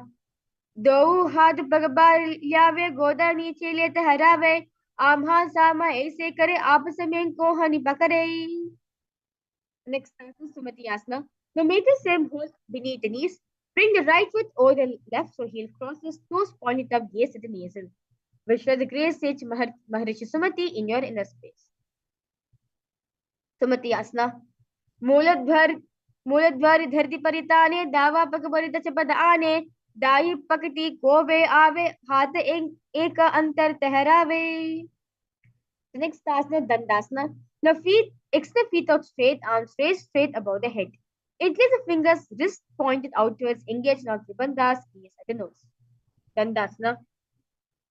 Danda Padma Bharadvaja Veeravajra Samanito Asana Sada Kuryata Shudhirge Reach Purakaihi. Next asana is Arambhasana. Now inhale, chest forward and down, holding the big toes with the index and the fingers back to the knees. Inhale through right, left nostril, exhale to your right in Nadi Shodhana Pranayama.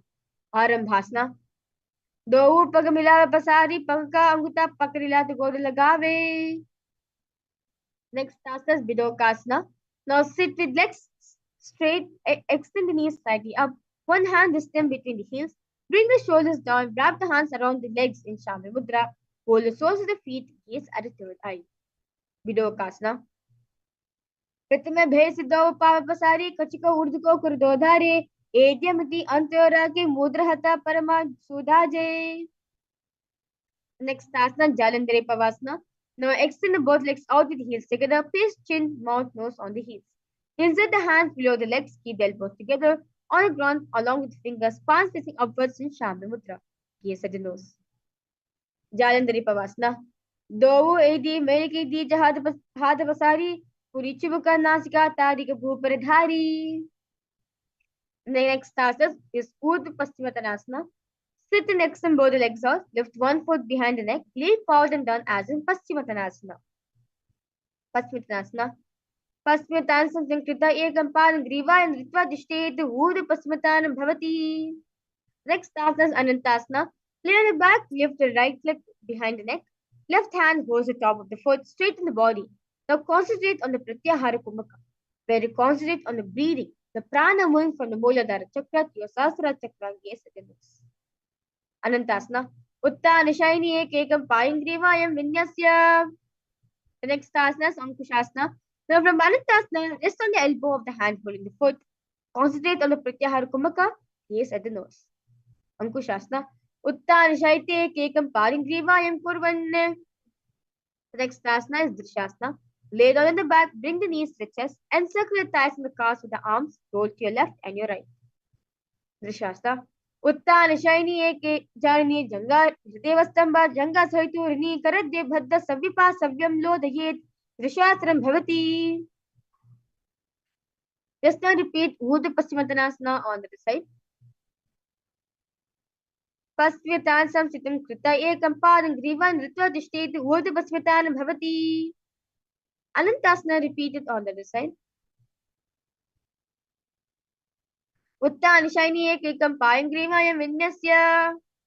Ankushasana repeated on the other side. उत्तानशयति एकम पायंग्रीवायम कुर्वन्. The next asana is Yoga Nidrasana. Now lay on the back, lift the leg one by one up behind the head. Hold the hands behind the back, gaze at the nose. Yoga Nidrasana.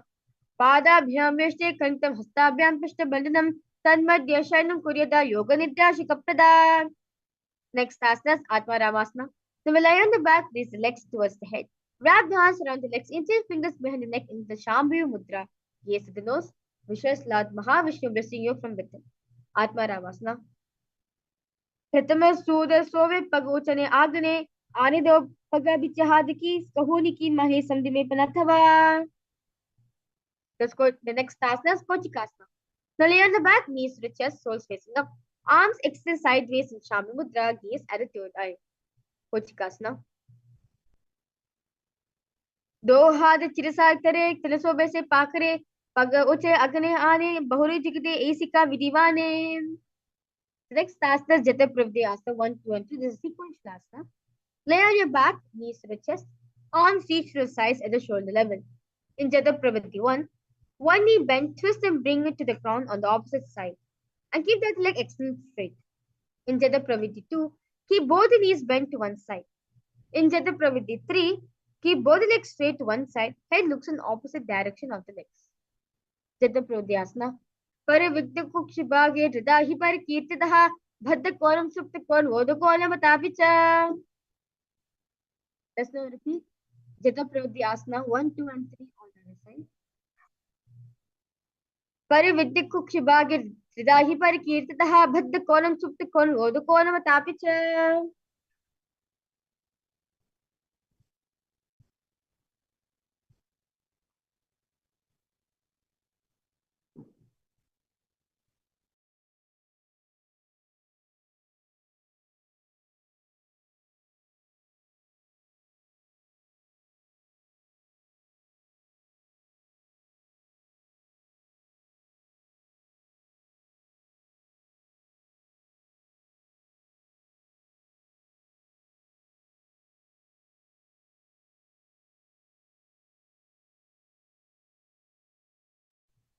Next task is Dviparapitam. Now lay on the back, bend the knees and place feet flat on the ground. Hold the ankles in the Shami Mudra, lift the hips up, gaze at the nose. Dviparapitam. Pratikriyaitun Dvanda Pita Sarva Balapadam Garbhanina Durbalana Idigargi Jagadanu. Next asana is Paryankasana. Lay on the back, place feet flat on the mat. Bring the arms with the head face, hands flat on the mat with fingers pointing towards the feet. Lift the entire body up from the ground. Paryankasana. Uttana Shainam Hasalabhyam Bhunastapyadatalabhyam Bhumam Dritra Navpresham Udam Kuryat Paryankasanam Bhavati. Next asana is Shvotanasana. Lay on the back, knees to the chest, hands in the shoulders in Shambhi Mudra. Move the hips in circular motion. Visualize yourself as a dog playfully rolling around its back. Shvotanasana. Sarvachairam Sastabhya Jani Sammirya Navo Annim Hastabhyam Kandana Bhadva Bhamayet Shvotanam Bhavati.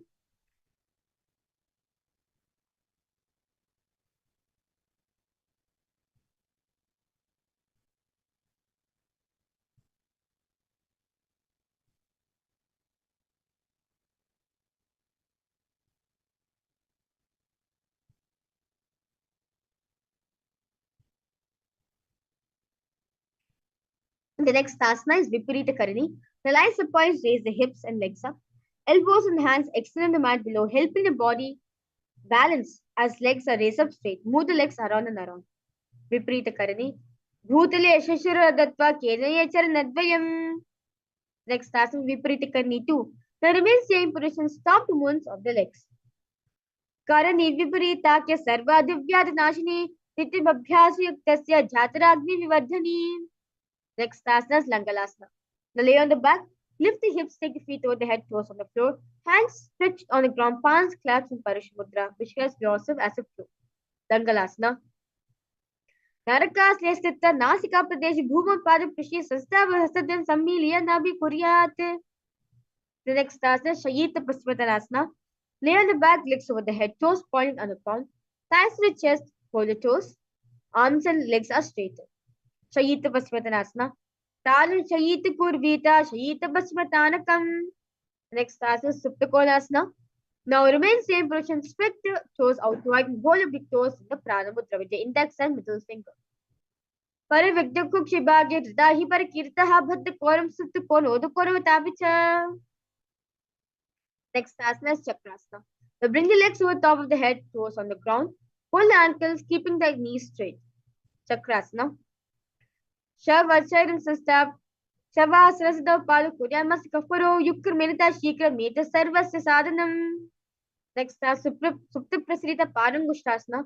Now lay on the back, legs vertical, hold the big toes of Pran Mudra, open legs wide. Supta Prasrita Parangushtasana. Uttana Paran Crown Chamcha Varichim Veera Bhatrikam Natarajam Trikonam Cha Suptangushta Prasarane. The next is Supta Parangushtasana. Lay on your back, legs extend straight up, hold the big toes in the Prana Mudra. Uttana Param Crown Chamcha Maricham Veera Bhadrakam Natarajam Trikonam Cha Suptangashta Prasarane. Next asana is Matsyasana. Now from Supta Parangushtasana, move the legs into Padmasana. Lay on the back, hold the opposite elbows over the head, gaze at the nose. Matsyasana. Mukta Padmasana Kritva Uttana Shanancharete Purparabhyanshiro Veshya Matsyasananta Rogaha. The next asana is Parashuramasana. Now lie on the back in Padmasana, place back with the right hand on top of the left. Gaze at the nose, visualize the drama in your inner space. Pratama kare Padmasana Ache Suro Sove Bhoop Repache Goda Uru Jangaye Dovo Bhuso Lagita Rashe Soyi. Next asana is Sarvangasana. Now while lying on the back, legs in Padmasana, lift the hips and legs up, hands supporting the hips, elbows on the floor, tucking the chin to the chest in Chandrabandha, gaze at the nose. Sarvangasana. Ada Vakshe Sankshepa Sarvangasana Muttamam Yakritva Nogi Nimbo Nitya Vishpanito Yata. The next asana is Vrishikasana. Lay on the back, one foot on the opposite thigh. Lift the other knee towards the head. Extend both arms straight and hook the fingers forward, gaze at the third eye. Visualize yourself as a scorpion. Vrishikasana. Pratama Shaina Suro Sishikesiki Sambhisudhake. Let's then repeat Vrishikasana on the other side as you continue to visualize yourself as a scorpion. Vrishikasana. प्रथमश्चैन सूधो शीर्षकेशकी संधि सुदाखे. Next asana, Rishabh Parakshepasana. Now lay the back into the fingers around the neck in the Parish Mudra. Lift the both legs off from the ground, extending one leg straight and other knee to the chest. Usher extending and raising the knee again and again. Rishabh Parakshepasana. उत्तान शरीर कृत अनुलंबिहि कंदरा मध्य कूट प्रमितनितम भेम भूत प्रसिद्ध एकम पान सार्य एकिर हस्तपाद सविदक्षम ब्राह्मयिता वृषभ पालक्षेप भवति. Next asana is Marotanasana. Now lay on the back, lift the legs one by one, touching the ears beneath. Marotanasana.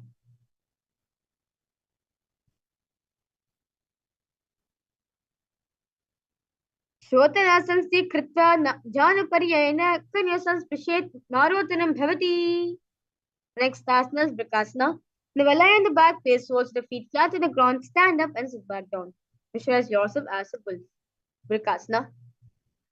अत उत्तानशीलं कृत्वा पादलाभ्यां मुण्डितं उत्तिष्ठेत् वृकासनं भवति. The next asana is Luthasana. Now lay on the back, quickly throw the legs above the head, completely roll over. Finish in prone position, repeat this again and again. Luthasana. उत्तानशीलं पादौ शिलंगो भुवं स्थापयित्वा नित्यं जेति नित्यं शयनम्. Next asana is Saratasana. Lay on your belly with toes extended, hands on the ground by the shoulders. Contract the lips, making sound like a flute, whistling while inhaling. Saratasana. Nujya shining kripta nabhim bhuman dhayastam vatsadavyam bhunastamba oshtanilim venuvatsyun kritya tushtet Saratasanam bhavati. Next asana, Dehulilanganasana. Face palms in mat and plank position. Jump the legs forward and back between the arms. Dehal Yulanganasana. हस्तद्वयं बद्ध्वा तन्मध्य चलाद्वयं उदानैव बहिनी अथा नये देहुल्युलंघनं भवति. Next asana is Jatyasana. Now standing posture, bend forward and place the hands to the mat. Walk front and back. Jatyasana. अतः जात्यासन वक्ष्ये येन जाति स्मरो भवेत् हस्तान् दिभूमो च गमनागमनं ततः. We will be entering the first karana, which is the Lolitika Karanam. Now, stand with knees bent. Bend the feet point. Bend and feet pointed outwards. Bend the elbows, keep the hands at the chest level. Shift and move the arms across the body, then back, bring it back to the center. Tilt the head back, open the chest up towards the sky, and move the head in all directions. Lolitika Karanam.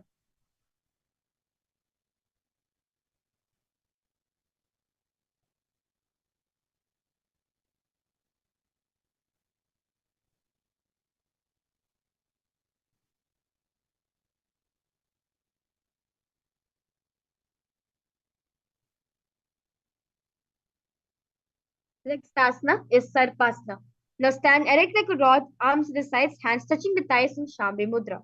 Vishwara Sakundini Devi, rising and curling upward around the body. Sarpasana. अतः सर्पासन वक्षे वायुपानाय केवलं शरीर दंडवत् तिष्ठे रजोबन्धस्थ पादयोः. Next asana is Ushta Sadanasana. While standing, place all fingers on the mat, then stand on the feet. Feet on the fist. Begin to move, walk like a camel. Visualize yourself as a camel. Ushta Sadanasana. मुष्टि कनिष्ठिका प्रदेशे भूमनधाय उपरिपाद्य संस्थाप्य उष्ट्रावत् उष्ट्रसाधनं भवति. Next asana is Ashwasana. Now remain same position, begin to move, walk like a horse, as you visualize yourself as a horse. Ashwasana. मुष्टि कनिष्ठिका प्रदेशे भूमनधाय उपरिपाद्य संस्थाप्य अश्वशरीरं शरीरनीलम् अश्वासनं भवति. Next asana is Kapoda Nikatasana. Now stand straight with the feet together, incline the fingers behind the back in Parishmudra, and pull up down towards the calves. Open up your chest. Visualize yourself as a soaring bird diving. Kapoda Nikatasana. पादतले भूमनधाय पृष्ठभागेन हस्तो जङ्घपर्यन्तं नीत्वा कपोत निकटं भवति. We will enter the next karana, which is the Tala Pushpavatam Karanam. Now, stand tall. Bring the palms in Namaskar Mudra. Gently bend the knees and keep the toes pointing outwards. Simultaneously, open up the palms, raise the one heel to the ground, slightly lowering the waist, shoulders at their respective heel. Visualize you're offering a bouquet of flowers to Paramashiva.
Next asana is Khadgasana. Now, stand straight. Bring the palms together, forming a horn of a rhinoceros. As you visualize yourself as a rhinoceros, gaze at the nose. Khadgasana. Nujya Saritamaspan Krita Parlabhyuvunastabhya Uttishted Khadgasanam Bhavati. The next task is Uttanotanam. Sit down all the way low as you can to the ground. Stand up, do like this again. Uttanotanam. Pulasmrita Davyam Asi Tatum Iti Uttanotanam Bhavati. Next asana is Musalasana. Stand up straight, raise the arms over the head and jump repeatedly as visualize yourself as a maze. Musalasana. Saram Sata Udam Bhav Nayed Varam Vamudam Krita Nayed Musalasanam Bhavati. The next asana is now stand with one foot towards belly, with other legs turn and stand, alternating both sides. Uchirshaka. Hasadin Ritva Tishtet Uchirshakam Bhavati. The next we will now enter into next karna, which is Asha Jolly Karna. Just keep one leg slightly bent with the toes pointed to the side. When they lift opposite knee towards the chest, folding the toes downwards. Keep the arm holding the knee with the hand pointing outwards and close into a fist. Let the opposite hand hang down on top of the thigh, wrist twisted and fingers point towards the center of the body in Asha Jolly Karna.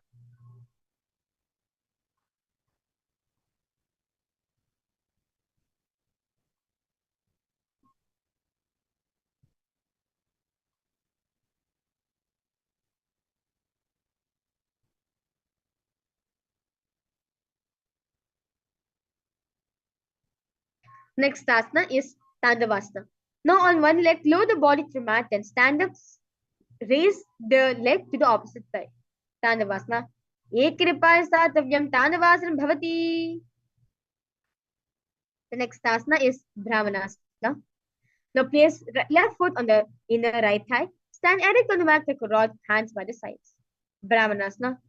Brahmanasana vakshi kritva brahmano bhavet. Ekapanu dattva tishte danda kritir bhuvi. Next asana is Garudasana. Stand tall. Wrap the left leg over and around the right knee. Tuck the left toes on the other side of the right calf. Simultaneously cross the left arm below the right and bring the palms again Namaskara Mudra. Garudasana.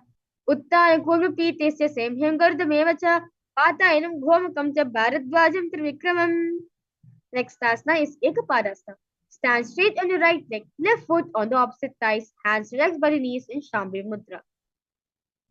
Ekapadasana. Daksha Ghrimvapadasya Jangopari च Dev Panjanupashyoho Spisheko Vitrangrina. The next asana is Dhruvasana. Stand in the right leg. Hold the big toes of the left foot straighten out to the side. Rotate your body quickly on the standing leg. Visualize yourself as a North Pole star. एक दंडरूपस एक सिपासन दृपान भूमंतरय भ्रमण कर्तव्यं ध्रुवासनं भवति. Next task is Trivikramasana. Stand on the right leg, lift the left foot behind the neck and stand tall, alternate between sitting and standing. Trivikramasana. Grivayam Palasan Stapya Statavyam Utatavyam Trivikramasanam Bhavati. Just now repeat the Pashajana Karanam on the other side. Tandavasana, repeat it on the other side. Visualize yourself fiercely dancing as Paramashiva. Ekena Hasindandarup Ekena Pasa Davyam Tandavasanam Bhavati. Next asana is Brahmanasana. Brahmanasana va vakshe kritva brahmano bhavet. Ek tishte danda kritir bhuvi. Garudasana on the other side.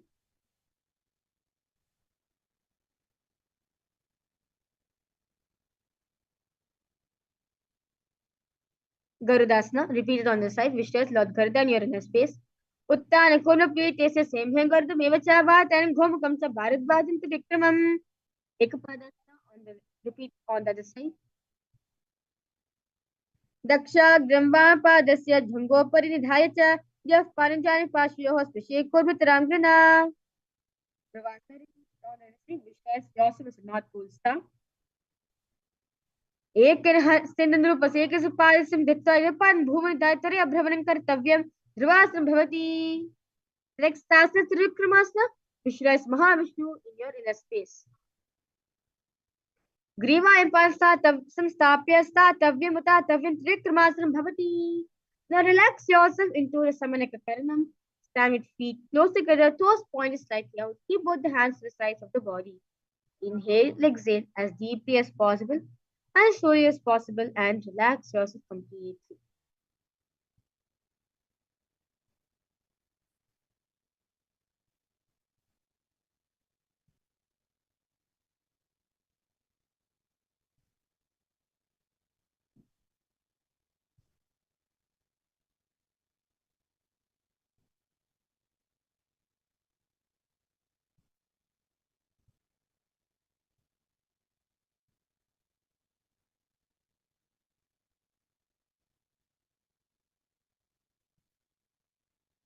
The next asana is Gorakanjali asana. Now stand erect, then bend forward, bring both hands underneath the knees, make a finger lock in Parashamudra. Sit in squatting position, let the finger lock touch the navel. Gorakanjali asana. प्रथम ही उभय होय बहुरी नीचे पुनि होवै. Next asana is Kanchasana. Now insert the hands between thighs and calves, then wrap it around behind the butt in Parashamudra. Squat down, hold the hands behind, keep the chest upright. Kanchasana. उरवध्यास्तो निवेश नित्यन्वन नृत्य पारलाभ्यां भुवनस्तव तुष्टेद कंच्यासनं भवति. Next asana is Bhairavasana. Now bring the feet together, sit in squatting posture. Hold the hands at the back and sit upright, gaze at the navel. दो पगा की तारी की माहिल core मिलावे पना पनिक दो माधवे से. Next asana is Parahasana. Now squat all the way down to the ground. Keep your feet together, toes apart. Bring your elbows up close to the head. Palms joint over and back, facing downward in Anjali Mudra, gaze at the nose. पगतली माहिर core मिलावे पना pine Dubai से AD मुलिदा नीचे राशि जंगा छिद्र अंगुली परी अंतरा. Next asana is Vipratasana.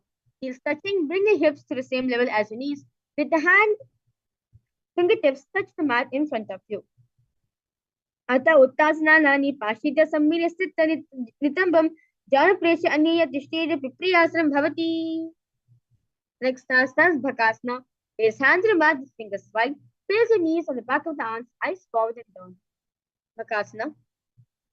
हस्ताभ्यामनिष्टभ्य जानुद्वं नाभो सम्मील्य जंघोर्नि संस्थाप्य तिष्ठे Bhakasana भवति. Next asana is Shrishthanga Kapalayasana. Kneel down, head to the ground. Palms spread for support. Raise the body on your head, legs into Padmasana. Shrishthanga Kapalayasana. आश्रय कौगने कपालाचे होयि. Next asana is Guptasana. Keep the feet flat, toes touching the opposite feet. Sit down between the feet. Let the heels come outside your hips. Hands to respect your knees. Straight gaze at the nose. Guptasana. Jano varantra pada kritta palati gopayete pado pariji samstapya gudam Guptasanam viduhu. Next asana is Vrikshasana 2. Hands on the ground, fingers wide. Lift the body up straight. Visualize yourself as a tree with deep roots into the ground. Vrikshasana 2. Sapta Chakshanaya Vichashvishekaana Janendriya Dadare Korabhiram Samabhyasayate. Next start is Shubhavasana. Remain same position, switch the gaze at the third eye. Dovu Pagat Jodi Mahila Gulpahat Mila Ubay Hoya. Relax yourself. The next asana is Matsyasana 2. Now from Bakasana, gently up onto the hands and the feet, palms by the chest, body pressed off the mat. Push the body up and down again and again. Visualize yourself as a fish. Matsyasana. Nijjam Shainam. Nijjam Shainam Kurpura Pashibhagam Udva Kritya Asalabhyam Ashtabhya Varam Vadan Kuryat Matsyasana Bhavati. The next asana is Sarpasana 2.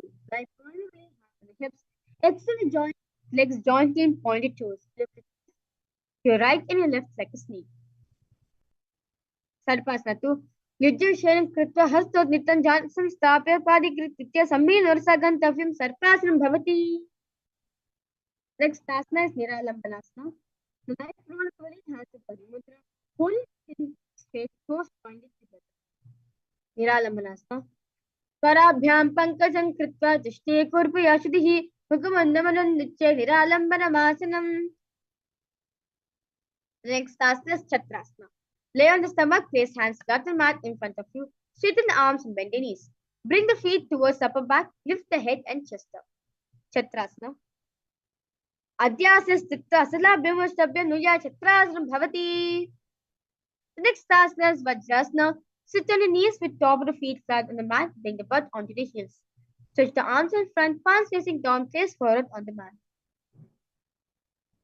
Vajrasana. इदानीं गर्भिणीनां योगाभ्यासे लघुशुक प्रशमलाभाय प्रोचते प्राक्तनेपति. Next asana is Meshasana. Now from Gajasana, alternate striking the ground with the hands. As a visualize yours as a powerful ram. Meshasana. Gajasana ekekam bam bhumatadiyet Meshasanam bhavati. The next asana is Ajasana. Now from Gajasana, lift the legs into the ass, slowly bring the forehead to the ground. Ajasana. Gajasya संस्थो भारद्वयं मन्त्रं कृत्य मस्तके भूमिं स्पृशेत् अजासनं भवति. Next asana, Dhanantarasana. Sit on the heels, legs together. Place the hands in respect to knees. Keep the spine straight, gaze at the nose. Dhanantarasana. पूरब हाथ की काकसी से पनाशरा मोरी अगुलियाग्री मेरु लगावे. The next asana is Angamotanam. Now you see the fingers in front and behind you. Switch the arms forward to the sides and backwards. Give massage to various different joints and muscles in your system. Angamotanam. हस्य अंगुली भद्र हस्य मध्य सर्वांगृष्का सहित दृष्टेत अंगमोत्तनम. Next asana is Garudasana. Sit on the heels in Vajrasana. Feet turn out to the side. Thighs and knees resting on the ground. Keep the spine straight, hands on knees. Garudasana. जंगोरुभ्याम दरम पीड्य सीर्कायोद जानुना जानो पुरी करत गंधा गरुदासन मुच्यते.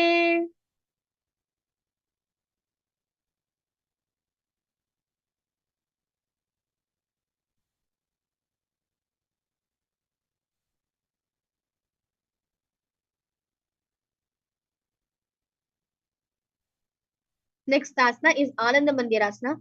Now sit with legs folded back, knees wide, front of buttocks on the ground, gaze at the third eye. Ananda Mandirasana. अधवक्ष्ये वीरनाथ आनन्दमन्दिरासनं युक्तमरो धीरो भवत्येव साधकः. Next asana is Mandukasana 2.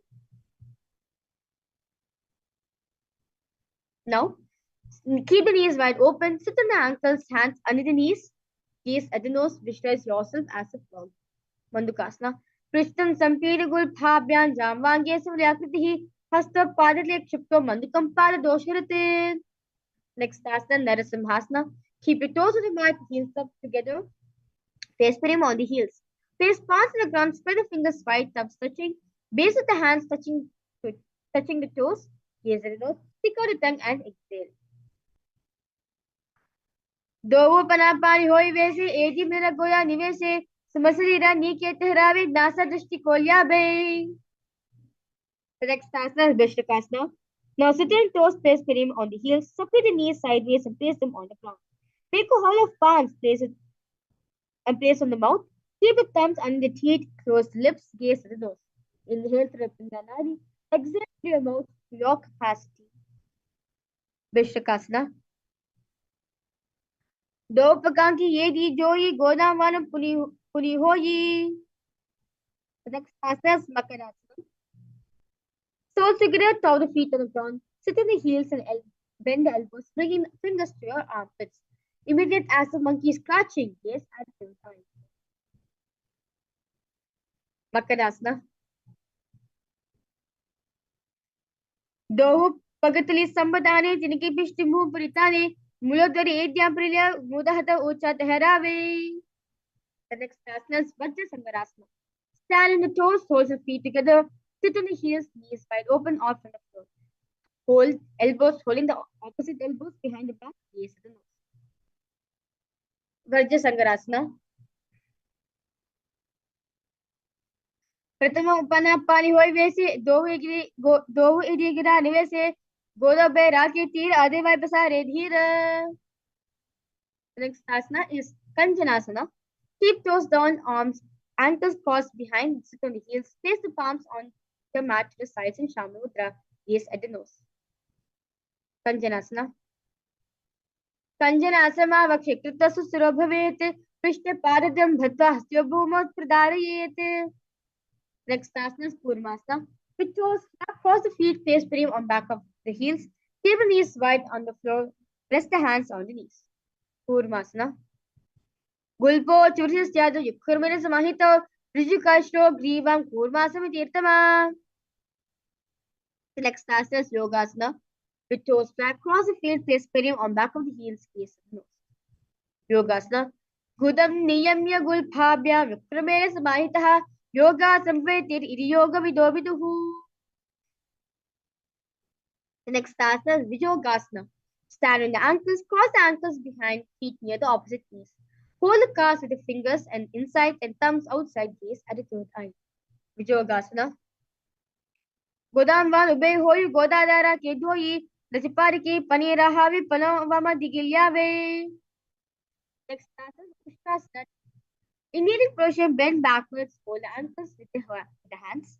Keep the arms straight, push the hips forward, tilt the head back. Ustrasana 2. मेरे दंताग्रदीर्घ्याज समिष्पादिफमान कपोराष्ट्रासनाभ्यासं कुर्यामि तासनः. Next asana Jatyasana 2.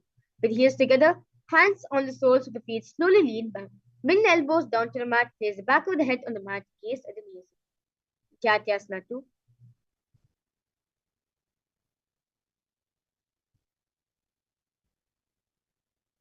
Dovu edi samdakare sule muradvar jaridhere Paramashivoham buhuri pushti dishi kuru aise.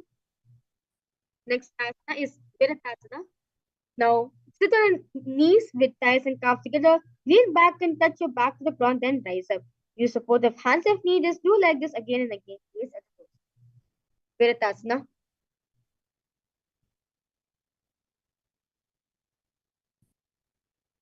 Jangarabdi bhuvani dhaya jangodhyoni samstha prishti vansam varam vans prishet viratasana bhavati. Next asana is Kapotasana. From Viratasana, raise the hips higher, bring the forearms to the mat, hold the back of the heels, bring the head between the feet. Kapotasana. मेरुदन्ताग्रदीर्घ्याज समिष्पादिफमान कपोराष्ट्रासनाभ्यासं कुर्यामि तासनः. The next asana is Varasana. Stand upright on knees with toes tucked. Hold the arms with opposite hands. Gaze at the nose. Varasana. जानी भूम संस्थाप्य हस्ताभ्यां भूपरस्परं दत्त्वा संतिष्ठेत् वरासनं भवति. The next asana is Varahasana 2.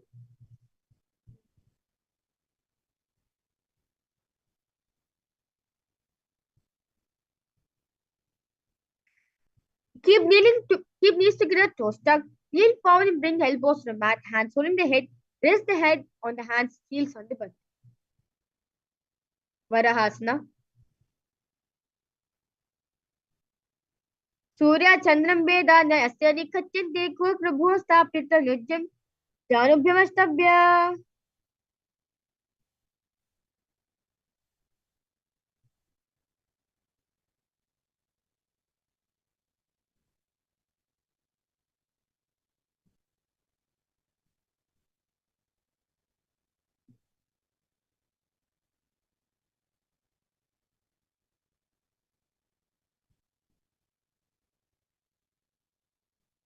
Next asana is Mundasana.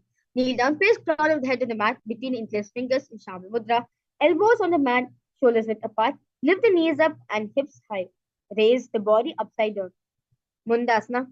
Although Mundasana Vakshe Sarvesham Pranam Sukam Udumarke Paridatta Darid Martan Siddhi. Next asana, Mundasana. Kneel down, head between the knees, elbows adjacent to the knees, hands with the head, exhale through your mouth. Gaze at the nose. Andasana.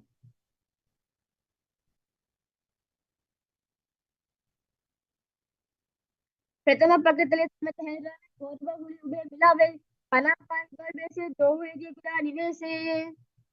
Next asana is Viparita Shalabhasana. Lie on a belly, arms extended straight out. Lift the thighs and arms like chest out from the ground. Viparita Shalabhasana. Shalabhasana be Dasya Data Bear in the Navake, and the bear inside your season. Samta. The next asana, Kalasana. Lay on the belly, arms to the sides, palms down. Keep the forehead in the ground. Keep the chest on the mat. Lift the chest together. Lift the legs together. Kapalasana. Kapalam Bhumanadhaya Udapadam Naya Kapalasana Bhavati. The next asana is Akashic Initiation. Lay on the stomach, hands by the sides. Lift the legs above the head. Slowly place the feet on the mat in front of the head. Keep the palms flat on the mat behind you. Akashic Initiation. Ushtrasya Sthitya Bhimratapya Masukopri Nitya Pishtapadina Bhumastapyate Akashikabotam Bhavati. Next asana is Chatakasana. Sit on your knees, bring the chest down so navel touches the knees. Keep the hands flat on the mat, forearms on the ground, knees sturdy. Chatakasana. Kur Praparyanta Hasto Dharamastabya Jani Nabuk Sankuchya Tishtatam Chatakasana Bhavati. The next asana is Vrishikasana 2. Kneel down, hands and elbows on the mat. Raise the legs, bend the back to touch the feet and the head. Lift the chin and hold. Visualize yourself as a scorpion. Vrishikasana. Vrishchiva Puchaparimangripash Niditva Shishich Vikam Vidayako Yetedishadi Sadikasta Vishwasvayam Vishika Sangyamasanam. The next asana is Vrishasana. Place perium down on the right heel. Keep the left foot outside the hip. Ankle to the side. His hands on the mat, resembling a bull. Yama Gulpe Padamole Vabhagi Patetram Vipuritan Prishe Bhumam Vrishasana Bhavete. Next asana is Lolasana. From kneeling position, place hands flat on the mat in front of you. Lift the knees off from the ground. Cross the toes of the left feet over top of the right. Balance above the mat. Lolasana. Lolasana Sada Kurya Vayu Lola Pagatanat Sira Vayu Padeshina Sira Cheta Vidritam. Let's now repeat Shasana on the side. Visualize yourself as a bull. Vyame Gulpe Padamole Vabhagi Padetram Vipuritan Spushe Bhumam Vrishasana Bhavete. The next asana. Now place left toes on the ground, sit on the heels of the left foot. Place right foot flat on the ground with the knees raised towards the chest. Palms the respective knees in Vaishnava Mudra. Maintain an upright position. Balagunasana. Asana Kagana Jalvikari. The next asana is Grahasana. Squat with feet flat to the mat. Bring the elbows under the thighs and wrap the hands around the shins. Hold onto the ankles in Vaishnava Mudra from outside. Grahasana. Padate Bhuma Sanstapya Janumadya Kurva Astapya Hastabhyam Gulpa Pradeshu Dritva Tishtete Grahasram Bhavati. Let's now repeat Balagunasana on the side. Visualize Balagunahi, one of the 84 siddhas in your inner space. Asana Jalavika Rajayi. Next asana is Utkatasana. Squat and toes with heels up, knees off from the mat. Place perium on the heels, hands are respected knees. Keep the spine upright. For this asana, weights are optional. Utkatasana.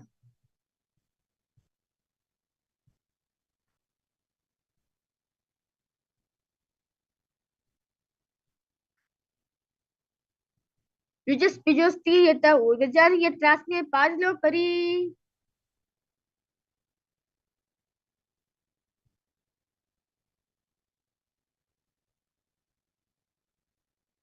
Next asana is Vajrasagarasana 2.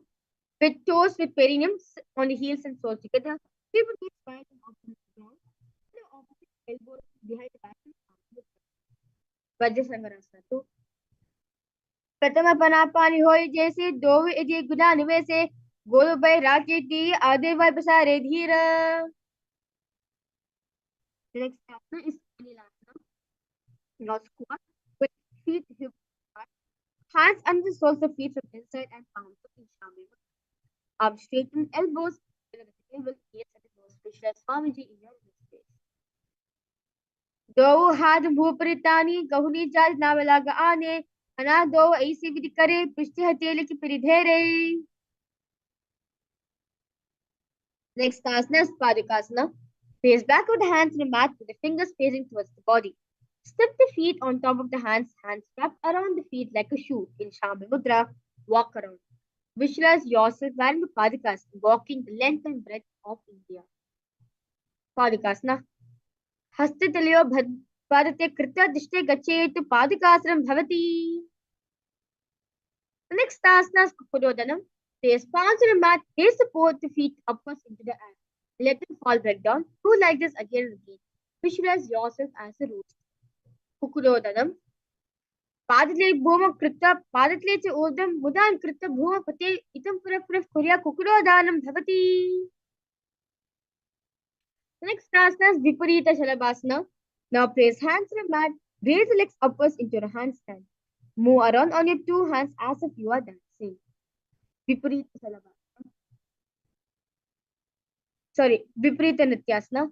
Hasalabhyamu sapya urdham padage kriya nasalabhyam natyam kartavyam viparita nityam bhavati. Next asana is Kunjarasana. Now separate the feet, place one palm down on the mat with arms straightened. Bring the opposite hand to the head and be stable. Kunjarasana. Adavakshay Mahadeva Kunjarasana Uttamam. Kar naked padabhyam bhumotishti shirakaraha. Next asana, let's repeat Kunjarasana on the other side. Continue to visualize Swamiji in your inner space. Engage in the Mula Bandha. We are sucking the perium in. Continue to repeat the japa Om Nithyananda Paramashivoham, the Mahavakya in your throat center. Adavakshay Mahadeva Kunjarasana Uttamam. Kar naked padabhyam bhumotishti shirakaraha. Is Kadambasana. Sit on the ground with feet flat and heels close to the body. Hold the respective ankles. Lift the feet up from the ground. Visualize yourself as a Kadamba tree. A pious tree that promotes a long life. Kadambasana. Pashibhyam bhuvashtapya sadhyam gulpan nritya tishthed kadambam bhavati. The next asana is Paramashivoham. Now sit with heels at the perineum. Hold the knees with the hands and press them towards the chest. Visualize any excess fat being released or balanced within your system. Pavanamuktasana. Dvayostu padayoh panim latva sastri tambake jarmi vakshasi sadhu babradi karabandhanaihi.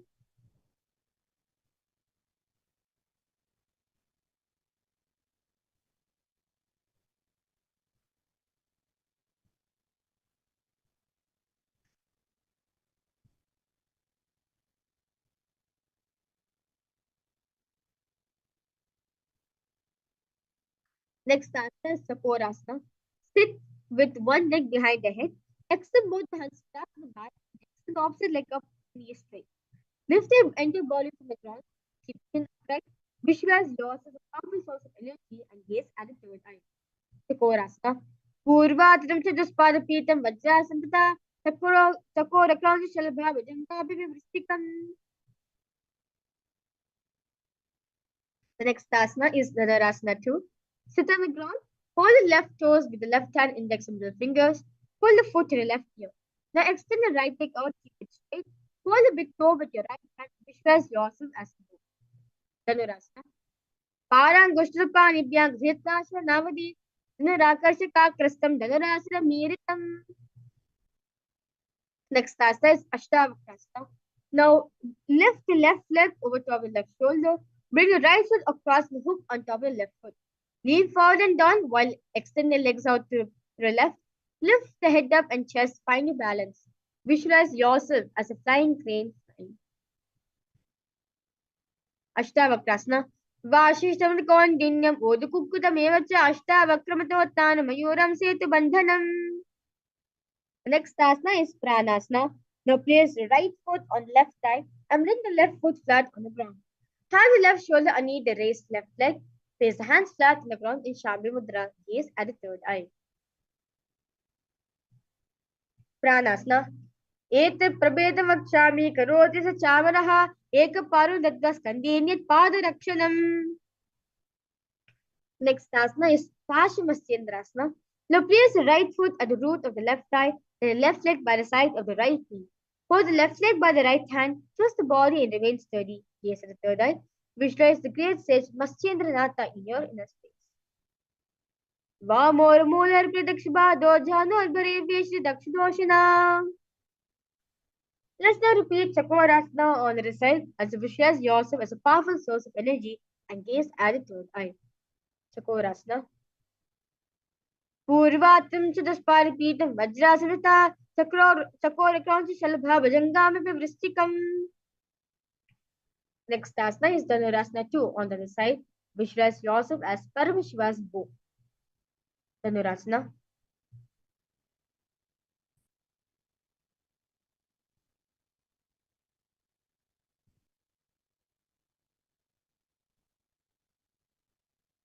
Palangushrupanibhyam Gritva Navadi Dhanurakashaka Krastam Dhanurasana Miritam. The next asana is Ashtavakrasana. Visualize yourself as the flying crane in your inner space. Ashtavakrasana. Vashishthaman Kondinyam Udukukudamevacha Ashtavakramato Tana Mayuram Setu Bandhanam. The next asana is Pranasana in your inner space. Visualize Swamiji in your inner space. Gaze at the third eye. Ekta Prabheta Vakshami Karoti Sa Chamaraha Eka Parvam Dadva Skandiniyat Pada Rakshanam. Next asana is Pashimaschendrasana. Gaze at the third eye. Visualize the great sage Maschendranatha in your inner space. Vamor Molar Pridakshibado Jhanor Bharevesh Dakshidoshina. The next asana is Ardha Paschimottanasana. Now keep one leg straight and press period with the other heel. Chest forward and down. Hold your toes and feet. Bring the head towards the knee. Ardha Paschimottanasana.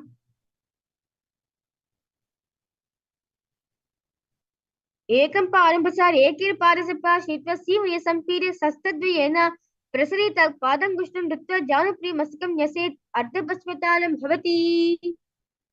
The next asana is Crown Chasana. Place the left ankle outside the hip. Hold the sole of the right foot and lift the leg up towards the forehead. Keep the gaze straight. Gaze at the nose. Visualize yourself as a crane. Crown Chasana. Vashishthaman Kondinyam Udukukutamevacha Ashtavakramato Tana Mayuram Setu Bandhanam. Let's now repeat Ardha Paschimottanasana on the other side. Visualize Swamiji in your inner space. Ekam Parampasar Ekam Paras Pashnina Sivya Sampidya Hastadvyam Prasarita Padam Gushtam Dutta Janapri Masikam Yaset Ardha Paschimottanam Bhavati. The next asana is Crown Chasana. Visualize a crane in your inner space. Crown Chasana. Vashishthaman Kondinyam Udukukutamevacha Ashtavakramato Tana Mayuram Setu Bandhanam. Next asana is Swastikasana. Now sit between the thighs and the calves. Keep the spine straight, palms resting on the knees. Visualize a swastika, which embodies peace, well-being, good fortune, and prosperity for yourself and for the whole world. Gaze at the nose. Swastikasana. Jano varante samyak pratapadle ubhe rijikaisma sinha swastikam te prachakshate. The next asana is Gorakshasana. Now keep the feet in the same position. Cover the heels with respective hands. Tuck the chin to the chest. Gaze at the tip of the nose. Visualize the great sage Goraknatha in your inner space. Gorakshasana. Jano Varantre Padak Uttana Vyakta Samstau Gultu Chachatya Hastabhyam Uttanabhyam Prayatadaha. The next asana is Bhagasana 2. Sit with, bring left heel to the perineum, right foot on the left thigh. Close your eyes with the index finger, nose with the middle finger, yes with them, meditate on the Arihata.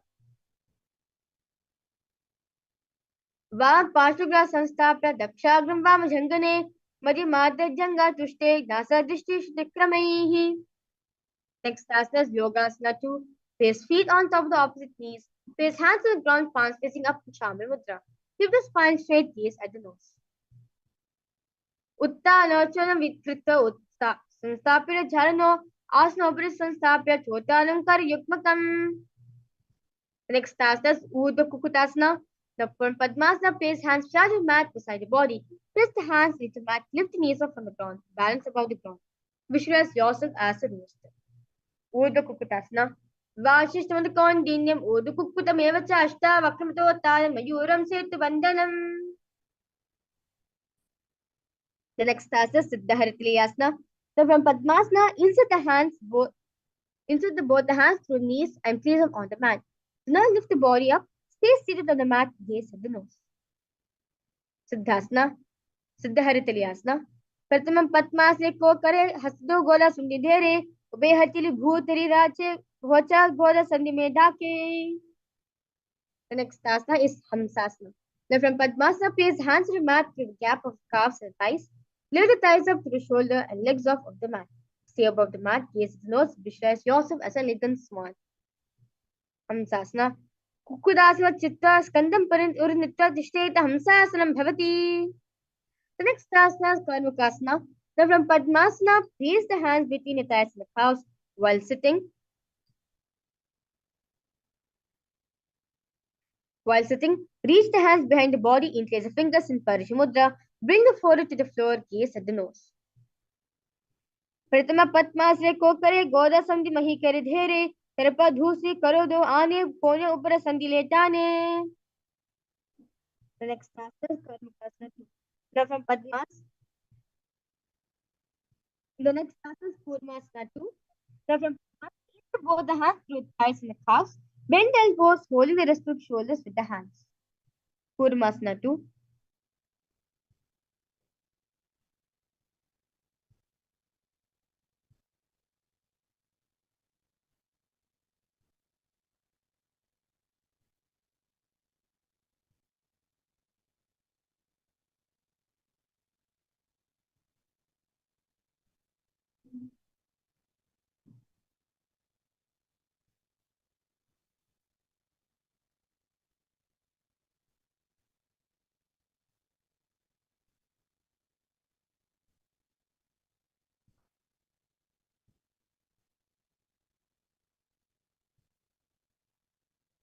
The next asana.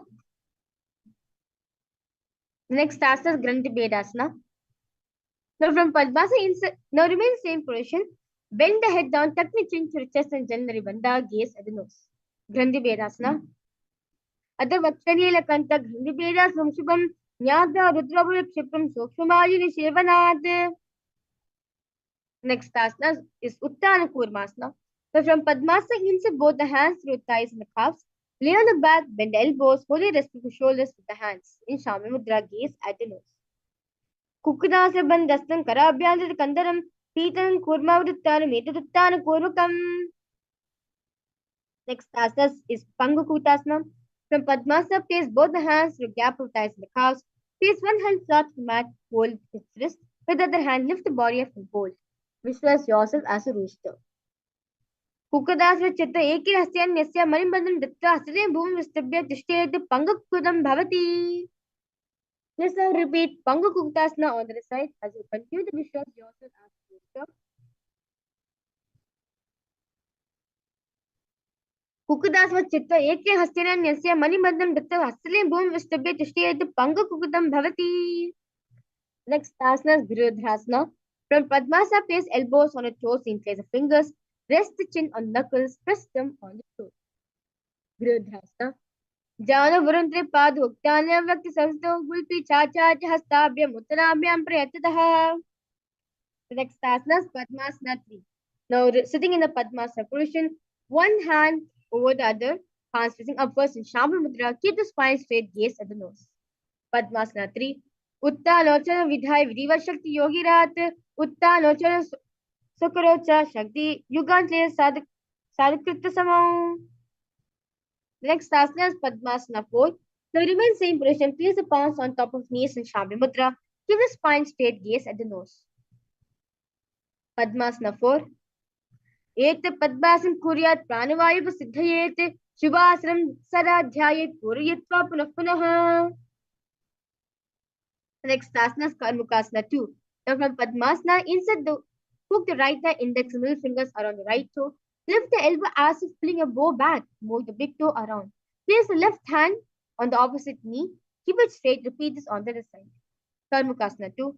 Atanyasana yoga purak rakshanaat Kitva Padmasana Pada Angushto Janga Yositam. The next asana is Karmukasana 3. Now from Padmasana, cross the arms behind the back and hold the big toes. Inhale through the tongue, straight like an arrow, Kakachinchu Kumbhaka. Engage in all three bandhas, keys at the nose. Karmukasana कृते उदयपुर्य सूक्ष्म तथा वायुरसु इति कालीन सूक्ष्म वायुना. The next asana is Dridasana. Now relaxing all the bandhas. Now engage in the Mula Bandha by sucking the perineum in. Lift the chest up, gaze at the third eye. Dridasana. ऊरुभ्यां परिस्थाप्य पार्यग्मं प्रयत्नः दक्षिणं सर्वदेशे च सव्य दक्षिण देशके. Next asana is Nagrasana. Then from Padmasana, arms behind the back, pulling the opposite big toes. Lay down in the elbows, gaze at the nose. Visualize yourself as a snake. Nagrasana. प्रथम पद्मासने कोमटानि दो हाथ बचाने आने पादंगुता पकड़े आने सोवे कुहुल्य कूल्य पानी. The next asana is Pandukasana. Lay on the back, bend the knees, feet on the ground, embrace knees to the chest in Parishamudra, head touches the knees. Visualize your whole body and rolling up yourself into a ball. Pandukasana. Vetrase sitva sapadam nishkamuddam nayet vishavas bhuman putyet Kandukasanam bhavati. The next asana is Urdhva Pavanasana. Now lay on the back, knees raised together, big toes uniplaced, hands interlocked under the head in a Shami Mudra, gaze at the nose. प्रथम सूदसैन करावे पग गोरोबे राशि विलावे गुलप महिला अंगुष्ठ दोहु करेकसा मेरा सोई.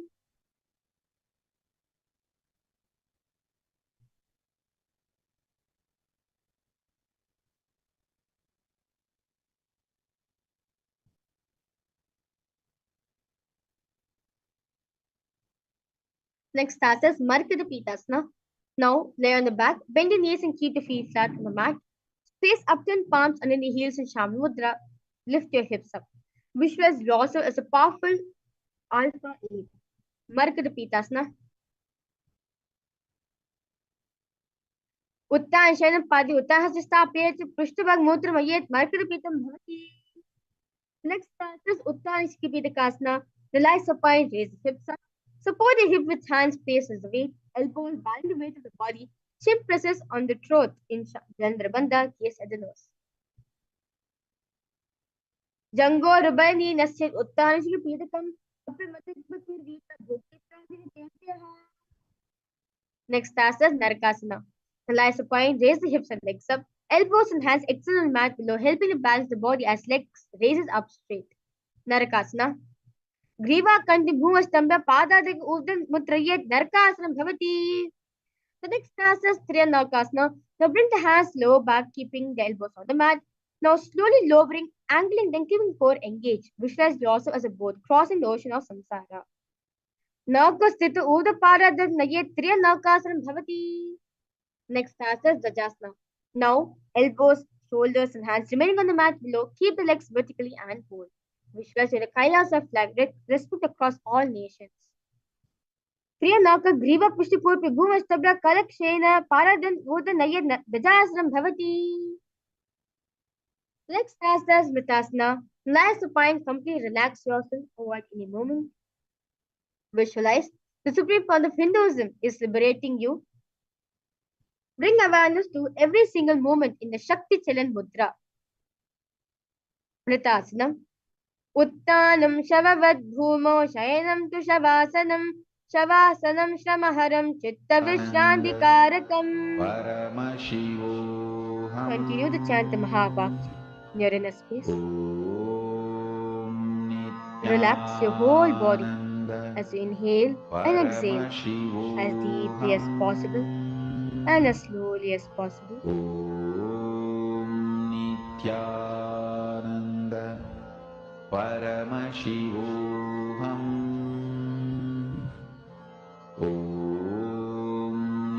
Nithyananda Paramashivoham. Nithyananda Paramashivoham.